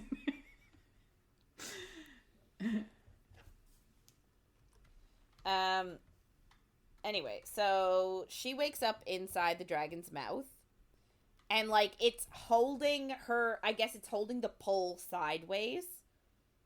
So she's sort of loosey-goosey in the mouth. Still attached to the pole, but, like... It's not holding her, it's holding the pole. Yeah. She just happens to be dangling inside and, like, touching its tongue and stuff. I think you're onto something. Do you? Yeah, because, like, the first time that we see Eowyn was after she was like, I need to chill, and then she had a nap in the snow. Right. And then we saw Eowyn. Then the next time, maybe not. Oh. Thought I was onto something. I did too. But then one time we just see her, like, after Raeve leaves Sareem's place, and then immediately after the diary entry, we go back to her being outside. So maybe. But yeah, I did think it was something. Anyway. Oh, rats. It seems like it is happening a lot when she's passed out, so it's got to be something. Anyway, sorry. That's fine. Okay, so, like, Raeve is literally, like, terrified of the dragon fire. And I'm like, is that why she keeps saying she loves the cold? Oh, maybe. Like, is there something to do with the fact that, like... Cold, no fire. Yeah. Yeah, that's fair. So, the dragon, like, all of a sudden spits her out. Not into a nest of its young, but onto a beach of sand in front of the male that helped her. AKA the king. Yeah. And she's pissed. Yeah. And I'm like, how are you pissed? He saved you. But she's pissed because in her eyes she almost drowned from, like, dragon saliva inside of its mouth. And he's like, you should be grateful because I saved you and also made it seem like you were carried off to die, so no one's gonna look for you. I don't understand. Like, do they not know whose dragons are whose? Are they too similar that they're not like, hey, that's someone's dragon. Maybe he just hauled her off. But, like, I guess maybe they wouldn't expect, even if they knew whose dragon it was, maybe they would think that he's just the dragon getting an is easy acting, meal. Yeah, acting on its own recognizance. Yeah, I guess. Anyway, so he's like, the nobles are not going to come after the Ath for a while because they're satisfied that you're dead. So he calls his dragon Raigan, and she's like, this is the Burn King Khan Vagar. And I'm like, we sort of knew that. Yeah. Like, we knew it for sure, but she sort of had an inkling, but now she knows for sure who it is. And she said, according to the rumors, she thinks in her head, that Khan has a very hungry dragon and a strong affinity to Boulder. But the other brother is still mourning his dead queen. Yeah. So she wants to kill him. Just because she seems very bloodthirsty. Yeah, which, big fan. Yeah. But he's like, well, why don't we wave the white flag for now? Because if she killed him, Raigan would eat her or leave her stranded here with no water. So he's like, let me heal you and let me feed you and heal the infection that's spreading from the wound in your shoulder. And, like, is it from the pin? I guess if you leave a pin in for so long, does it slowly infect you and die? Maybe it was dirty? Maybe. I don't know. So he unties her from the stake, because, again, she's still a kebab. Yeah. Right now. But he keeps her hands tied together with rope. So, like, he doesn't trust her that much. Because she said she wanted to kill him. Yeah. And then also, like, he leaves her iron shackles on, her hands and her feet, but he takes the chains off, so that she, like, can walk at least. But she still has iron cuffs, so she can't use her magic. Then he picks her up and puts her on top of the dragon, because obviously they have to ride it to get where they're going, and she freaks out. And she says, Khan, please. And I'm like, girl, you're using his, like, you barely know each other and you're just using his first name. And like, he didn't introduce himself. She just figured out. Yeah. I'm just like, I appreciate that, but like, wouldn't you call him your highness, your majesty, your royaliness? Yeah. I don't know, but like, it's just odd that she instinctually calls him Khan. Yeah. Anyway, so she just begs him not to. Like, she does not want to ride a dragon. She's terrified. And he really likes that she used his name. No. And asks her to say it again. Moonbeam. Yeah. Anyway, so they have a cute little exchange in the saddle, and she ends up positioning herself sitting in front of him, and obviously, you know, and it's really, they just have a cute little moment. Then she tells him to let her off at the nearest village. But he's like, no, you're coming to Dome. Sure. So it's the capital of the burn. And she just thinks that few people have ever come back from there. And I'm like, guaranteed it's not going to be bad. It's going to be like a Resand situation. Yeah. They don't come back because they're happy. Yeah, exactly. So she's like terrified of flying. But then I guess when they're in the air, she opens her eyes and she wants to spread her arms, but she obviously can't. So like maybe she likes it more than she thinks she does. Yeah, which is like she's definitely done it before. She just doesn't remember. Yeah. So then, okay, so my theory is well and truly debunked because now we go back to Elwyn. We just had to wait. Yeah. So she has put on the diadem, and the creator's voices have grown quiet because so much of her energy is being siphoned by the Ether Stone. Her parents' funerals had their dragons lighting their pyres. But with Hadian, his dragon, Illum, actually cradled his body and flew up into the sky and curled herself into a ball with his body tucked into her gammy wing. So she gave her life because she refused to live without him. So, like, this was where... So, for those of you that don't know, Catherine went on vacation last week. Mm-hmm. And, if you do know, that's real creepy. Well, I don't remember if we mentioned it before. Sorry. Yeah. I don't remember. You could also know me, I guess, if you're listening. Yeah. But yeah, so Catherine went on vacation last week, and so I was reading this while she was on vacation, and I was sending her messages of theories. And like, as soon as I read this, in my brain, I was like, holy shit, this is the moon that she is obsessed with. 100%. And I think, what did I say? I said that my theory was that, like, what did I say to you? Oh, God. I'm trying to remember what my theory was. I'm not gonna lie, I was drinking, so I don't remember. What did I say? Or did I text it to you? I'm not sure. I think I texted it to you.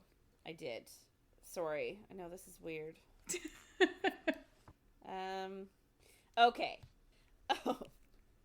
So, I had a random thought that the other is Illum's consciousness. Oh. Living in Raeve. Interesting. And I was like, it's gonna fall and end up being Rave's Dagamork. That was my thought. Yeah. I don't know why, but I was like, she likes that moon. You know, it had this tragic past with Hadian. I'm like, that's what's gonna happen. Yeah. Well, last week, Essie asked her.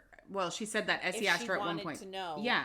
The history, and she said no, and that it's tragic. So I wonder if that's a well-established lore of that moon. Well, and that's why I kind of was like, it's her brother, because he's up there. Like, she's looking at the moon. Yes. That's why I was like, it's all coming together. She's right. Elwyn. That's why it's her favorite. Yes. Yeah. That's. Ooh. There's so many layers. Oh my god. There's so many theories. I hope we get some answers because, like we said, 5-book series, like, we could get none of this. We might never find out who she is until, like, book 5. Yeah, that's true. Shit. So her parents' royal aides tell her that the public will not accept her as a sole ruler since she is so weakened by the Ether Stone. She would have to marry somebody who can wield more than 2 songs. But, like, even if she did, she is still too young to rule. 18 is still too young. Yeah. And I'm like, thank God for that, because in The Descendants, the Disney movie, the kid turns 16 and they're like, okay, your turn. Yeah. It's weird. And I know that's an odd segue and, like, an odd reference. Did you watch it last night? No, but one of my children is obsessed with it, and I just, whenever we watch it, I still find it so odd that Belle and the Beast just are like, we're gonna retire. Here, you're 16. You do it. That is weird. And he's like, I'm still in high school. I just find it odd. Anyway. So, in addition to her being too young to rule and them saying she needs to marry someone, they're going to be the council, and I think it's like a council of all of the areas. I don't think it's just the council of the Shade. Well, yeah, I assume that this is before the Brother Kings took over, so, like... It is. Yeah. So... well, we're going to find out. Okay, thanks. Shortly. I think. So... the council is going to be meeting to decide her fate, but she's not allowed to go and plead her own case because... Of course not. So, like, remember her dad when she was like, please don't make me marry that asshole? And her dad was like, well, you're not supposed to talk like that, but he's a progressive dad, so he likes her speaking her mind. Yeah. But the rest of society are like, princesses shouldn't say anything. They need to keep their mouths shut, and, like, they have to stay silent and veiled until their binding ceremony. So, like, technically she's supposed to be wearing a veil at all times until she's married, but her parents never enforced that. So, but her parents aren't there anymore. Yeah. So, we go back. We're back to Raeve now. And Raeve is still on the dragon with Khan. Maybe she blacked out for a quick second. Maybe she did. Maybe she fell asleep. So she's tucked into him and she can smell him and, like, it makes her nice and relaxed. And, like, you know, it's a telling trait right there. Yeah. But she knows he's still a tyrant and he definitely wants something from her, but she just has to figure out what it is. And, like, she's just stressing because she's like, I can't go to Dom or Dome, whatever. And she just wants to escape and find Rexaros and get her revenge. It's like she's very single-minded. Yeah. That's all she can think about. Yeah. So, like, she has to kill him at some point. Let's hope. But, again, is it going to be in this book or is it going to be in a different book? Yeah. So, Khan had beforehand given her his cloak to wear because they're out during the daytime, and because she's grown up in the, like, she's just got very fair skin and will burn quite quickly and easily, so gave her his cloak to wear. So she puts the sun hood, there was, like, a sun hood to keep her able to, like, have her look out a hood. I don't know, it's like a mesh, like, it's not a zipper, but it was like a full screen. hood. Yeah. It was weird. A veil. A veil, if you will, yes. But yeah, so she's got that on so that she can still look around and not be super bothered by the sun. And they're passing by a river, and she's like, oh my god, that's so beautiful. So they land at a pool near the river in a basin, and there's, like, a dense forest. And he grabs her and climbs off Rhaegan, and she accidentally bites her lip in the landing, and he, like, obviously wipes the blood away with his thumb. Of course. And Then he tells her that her hips are sharp. And I'm like, is that like, are you trying to say that you think she's being underfed? Like, I don't understand why you would say that to somebody. Yeah. Like, unless you're trying to insinuate that, like, they need to eat more. Maybe. I don't know. So she's, like, somewhat offended and says, I'll show you something sharp. And I'm like, what? You have no knife. Your tongue. Well, that's true. Well, and then that's what he says. He says, well, your words are sharp. And he's half dead already, bleeding out at her feet just from her words, her quick wit. I love it. I love the imagery. I know. Then he just, like, dumps her in a pool and throws her a bar of soap, insinuating that she's really smelly. It's so funny. So he then takes his shirt off, and she sees a bunch of scars along his arms and his back. But he turns around, and, like, she sees his back full of scars, but he's turned his scars into a tattoo of all the dragon moons. Yeah. And she's like, oh, look, my favorite one with the wonky wing is there. But then she says all the moons are in their correct spots, except for one. There's, like, a large silvery one right next to her favorite one that doesn't exist anymore because it fell. But for some reason, he still has it tattooed that way. I guess did he get the tattoo before it fell?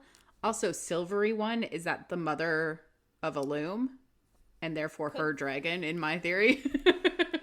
Very well could be, I guess. And then it's fallen? Did it fall because... I don't know. Don't know anything. So, yes. He turns... If... Obviously, this not sounds getting... plausible. Oh, no. Nothing to do with the book. Not getting a tattoo before the series is done. But I would 100% get this tattoo. Yeah. It sounds so cool. Although, like... Would you want your entire back piece to be that? Well, that's the thing. My back right now is empty because I'm, like, trying to decide what I want to get. Because I want it to be a full thing. Yeah. Yeah. It's not a bad idea. Yeah. So he turns around and shows her his chest. And there are a whole bunch more scars covering almost the whole chest. And muscles. Woo! But the scars are all different. Like, she says some of them are neat and precise, others are messy and angry. So, like, indicating that it wasn't all done at the same time. Like, it's for a whole, it wasn't like one event that led him to be super scarred. It was like a whole bunch of events. Yeah. It's funny that all of her scars seem to be invisible. And he has so many visible ones. Oh, yeah, that's good. Ooh, you're so smart. What a theory. So he's also wearing a necklace. It is a carving tied with leather around his neck. And it's a saber scythe, and it has a moon plume, and they're locked in an embrace. Ooh. And I'm like, well, that's obviously the two of them. Yeah. And she wants to take a closer look at the carving, but she doesn't really know why. And then she realizes his scars are burns. And I'm like, were they burnt together? OMG. Yeah, that makes total sense. I love this. Even if we're wrong, this is my new canon. Like, this is... we'll just take it. Yeah. So she's trying to clean herself, but, like, he didn't release her hands. Like, she still got ropes, so trying to clean herself is tricky. The water starts to tingle, and he's like, I picked it because it has healing properties, so it'll help you. So then he goes for his satchel, and he pulls out a set of prongs/pliers to remove the pin from her shoulder. But she doesn't want him to because she doesn't trust him. Mm-hmm. And she tells him if he sticks those in her, she'll make him wish he was dead. Mm-hmm. And he tells her there's only one thing that could take him back to that dark place, and he refuses to let it happen again. As in, him was it wishing her he was dead. Dying? And he's going to refuse to let it happen again? He's going to refuse to let her go again. I love this. So she asks, like, what that has to do with her, and he just tells her everything.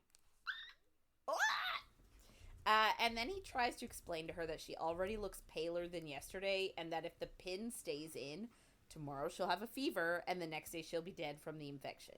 And she's like, I agree. Give me those things, and I will take the pin out. Which I'm like, how? Well, yeah. Again, with a knife, too. I was like, how are you going to do this yourself? Yeah, if it's in the back. Yeah. Unless it's in the front. Oh. Like, maybe. If it's in the front of her shoulder. Then she can do it tied up. You would think. But, like, he's like, no, I don't want to untie you. Yeah. So she finally does be like, okay, fine. So she lets him take the pin out, and she distracts herself by asking how he knows about the healing properties in this water. And he tells her that he has spent most of his teen years and early adulthood as a warrior with the Jokul clan. Sure. Which nest in these mountains. And this clan in general, so I have read a bit ahead, and they are a little bit more prominent in next week. I think. I haven't read any ahead at all, so no idea. So, I think they pop up again next week, and they sort of remind me of, again, going back to Game of Thrones, like Khal Drogo and his band of people. I don't remember what they call themselves, but the Dothraki.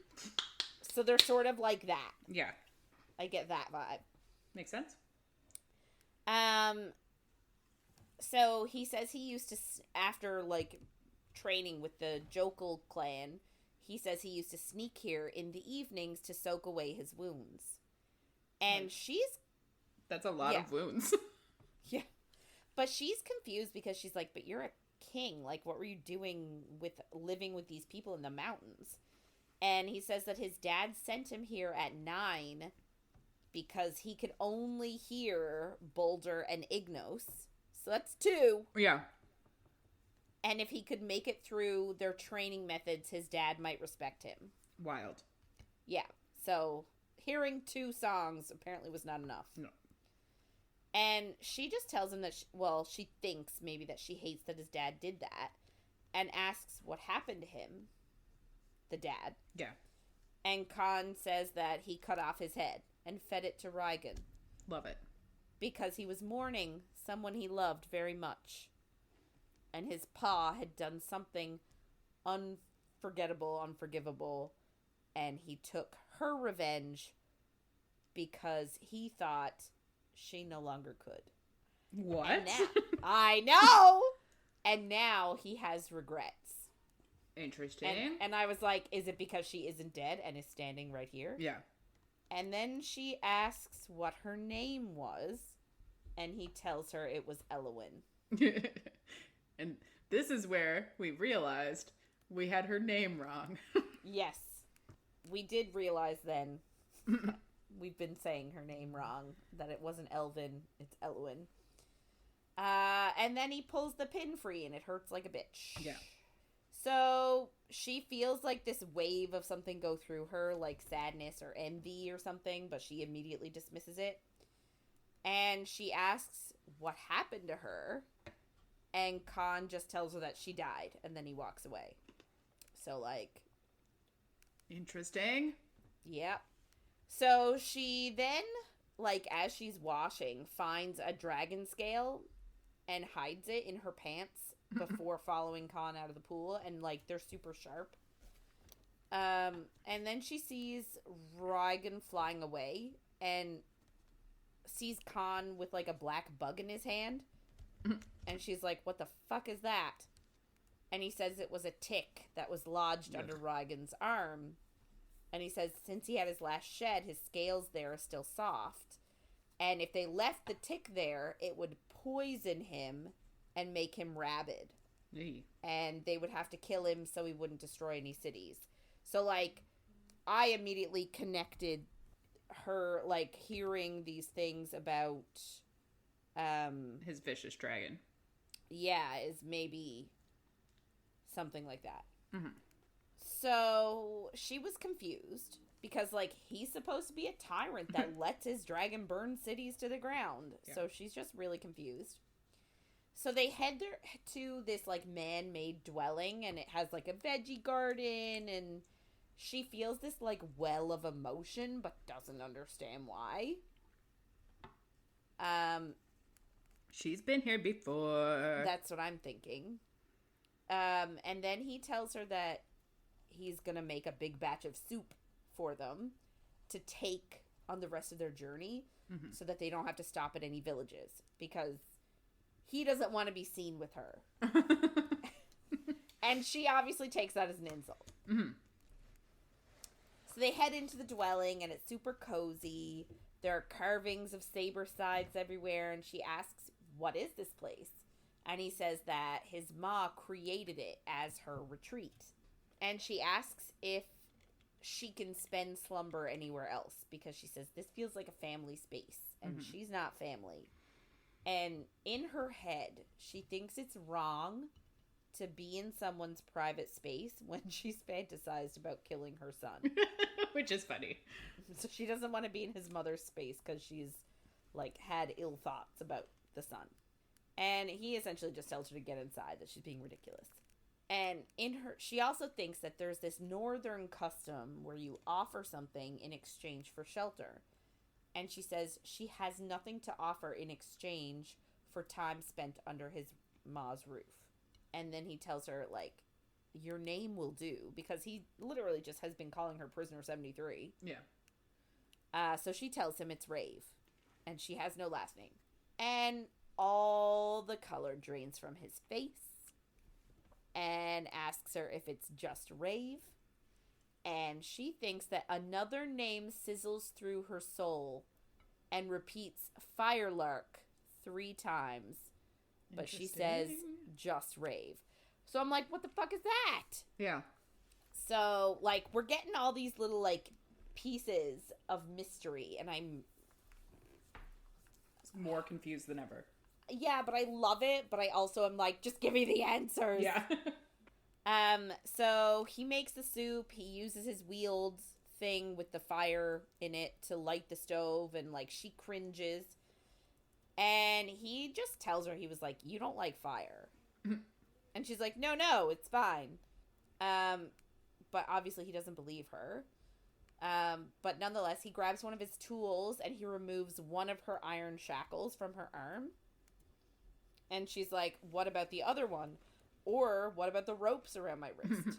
But he's like, no, I don't trust you not to kill me, so I'm gonna leave the ropes. But he does remove one leg shackle. So she still has one arm and leg shackle. So it dilutes, I guess it dulls her power, but it's a little bit less. Yeah. So he puts his tools back in his bag, and she sees something shiny in there, and it's the moon shard that he wanted, that he got from the Moto. Rook. Yeah. So then we get an info dump about how moon shards come in all different hues, depending on what dragon it comes from, what dragon moon fell, and how the shards split off of the moon. And most moon shards that are mined are from long ago moonfalls. Did we say there's, like, been 8 total? I don't remember. So they say that there have only been 3 moonfalls since written history. So since they started recording everything on paper. Mm-hmm. So the first one was a saber scythe that was barely 3 phases old. So a little tiny one.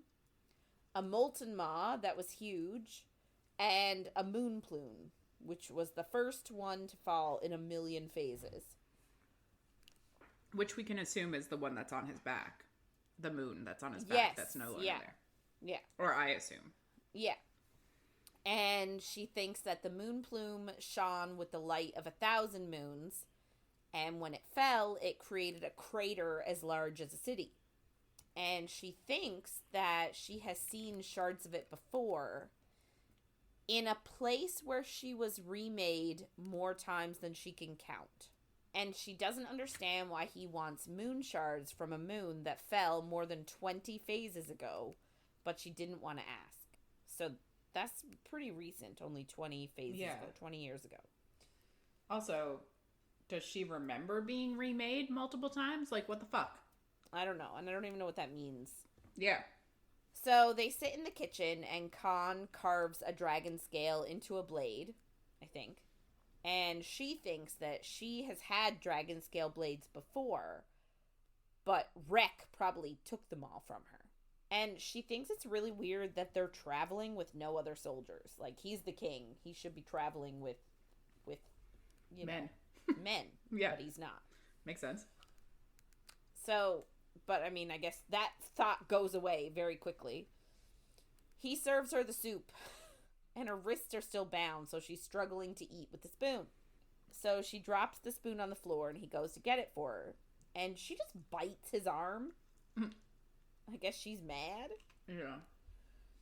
And they have a hot, tense moment of, like, breath sharing, sort of a la Pride and Prejudice 2005. Yeah.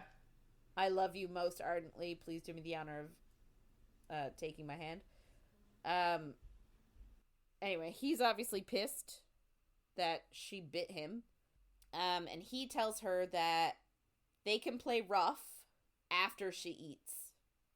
And she's like, well, how am I supposed to eat with my wrists bound? And he's like, you can ask for help. And, like, it doesn't make you weak. It makes you real. And I'm like, you're not going to ask a stranger to help you eat soup. That's weird. Yeah. I would be like, can you get me a straw? Yeah. So there's this huge racket all of a sudden on the roof, and she's like, oh my god, a moon is falling. But he's like, it's okay, it's just rain. Like, it's raining. Yeah. You're safe, it's okay. And she just says, like, what do you want from me? Fair. And he's like, I just want you to eat, and I just want to get through tonight without you trying to kill me. Without bloodshed. Yeah. So he puts the spoon back in her bowl and he goes back to eating. And then she feels bad because she bit him. She made him bleed in his ma's home. And she's not a very good house guest. Yeah. She's very concerned about being a good house guest. I do think they have significant customs around how to behave in someone else's home because it is a thing in her brain. So I'm wondering if it is a very customary thing to be a good house guest. Which fair.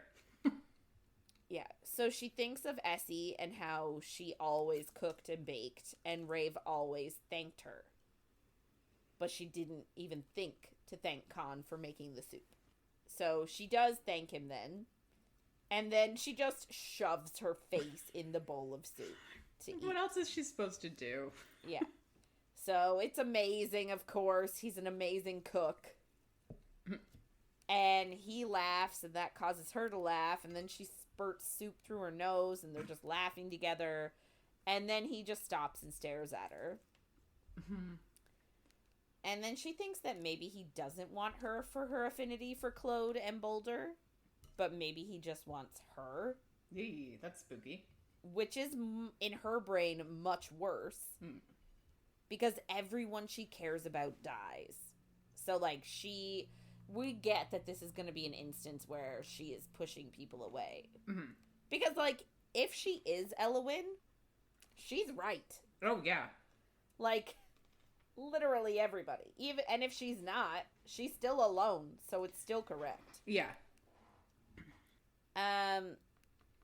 So she tells him to stop because they don't know each other, and she's plotting his death as they speak. And that, I know, that makes something like flash in his eyes and his jaw tick, but like he doesn't say anything else. So like that wasn't nice in his, like he didn't like that. Yeah. We're like, maybe you should tell her what the fuck is up. Yes. So instead he starts feeding her the soup. And, like, he wipes her face and cleans her face. And then he gives her water and he walks her upstairs to bed. And he tells her that the only exit is the back door. And he's sleeping on the cedar. And I'm like, couch? I guess so. So she would have to sneak past him to get out. If she does, he'll enjoy hunting her down. Of course he will. So then she asks about the bathroom, and he just shows her where it is. And she's like, okay, but how am I going to use it? You're not letting me use my hands. Like, my hands are still bound. And he just says, figure it out. And then he leaves the room. Brutal. Yeah. So that's where we're finishing this week. I'm really liking that we've got some working theories. Mm-hmm. I'm hoping we have enough answers by the end of this book, to be honest. Oh my Because God, I if we know it don't- is a 5-book series, but, like, I swear to God, I'm hoping, like, the book is too long, and they're giving us too many I don't know if you'd call them Easter eggs, but too many clues. Yeah. For us to not have this cleared up. Yeah. I agree. So, fingers crossed that... Yeah. This book has to end with her killing Rec and us finding out who she actually is. Or is Rec gonna be like the Elding all along? Like, is he gonna end up having like some sort of, maybe he's been working on working with them the entire time. Who knows? Yeah. And is she even actually gonna go back to the Ath at all? Because now she's with a king. But then Sareem still has her blood. Yes, that's another thing too. That's going to come up at some point, whether it's this book or gonna come another. Up. Yeah. Sarema's going to make her do something that she doesn't want to do. Yeah. Oh, I hope it's not going to be something to Khan. It for sure is. Oh, no. Get him somewhere. Kill him. Oh, I don't like it. I don't like it. This is my issue. This is why I like to know what's going to happen. Do you think if I asked the author what was going to happen, she would tell me? If I just send her a message, literally, and just be like, so, I'm super anxious about things. Can you just tell me what's going to happen, please? I don't think so. I promise I'll still buy all the books. I didn't think so. Anyway.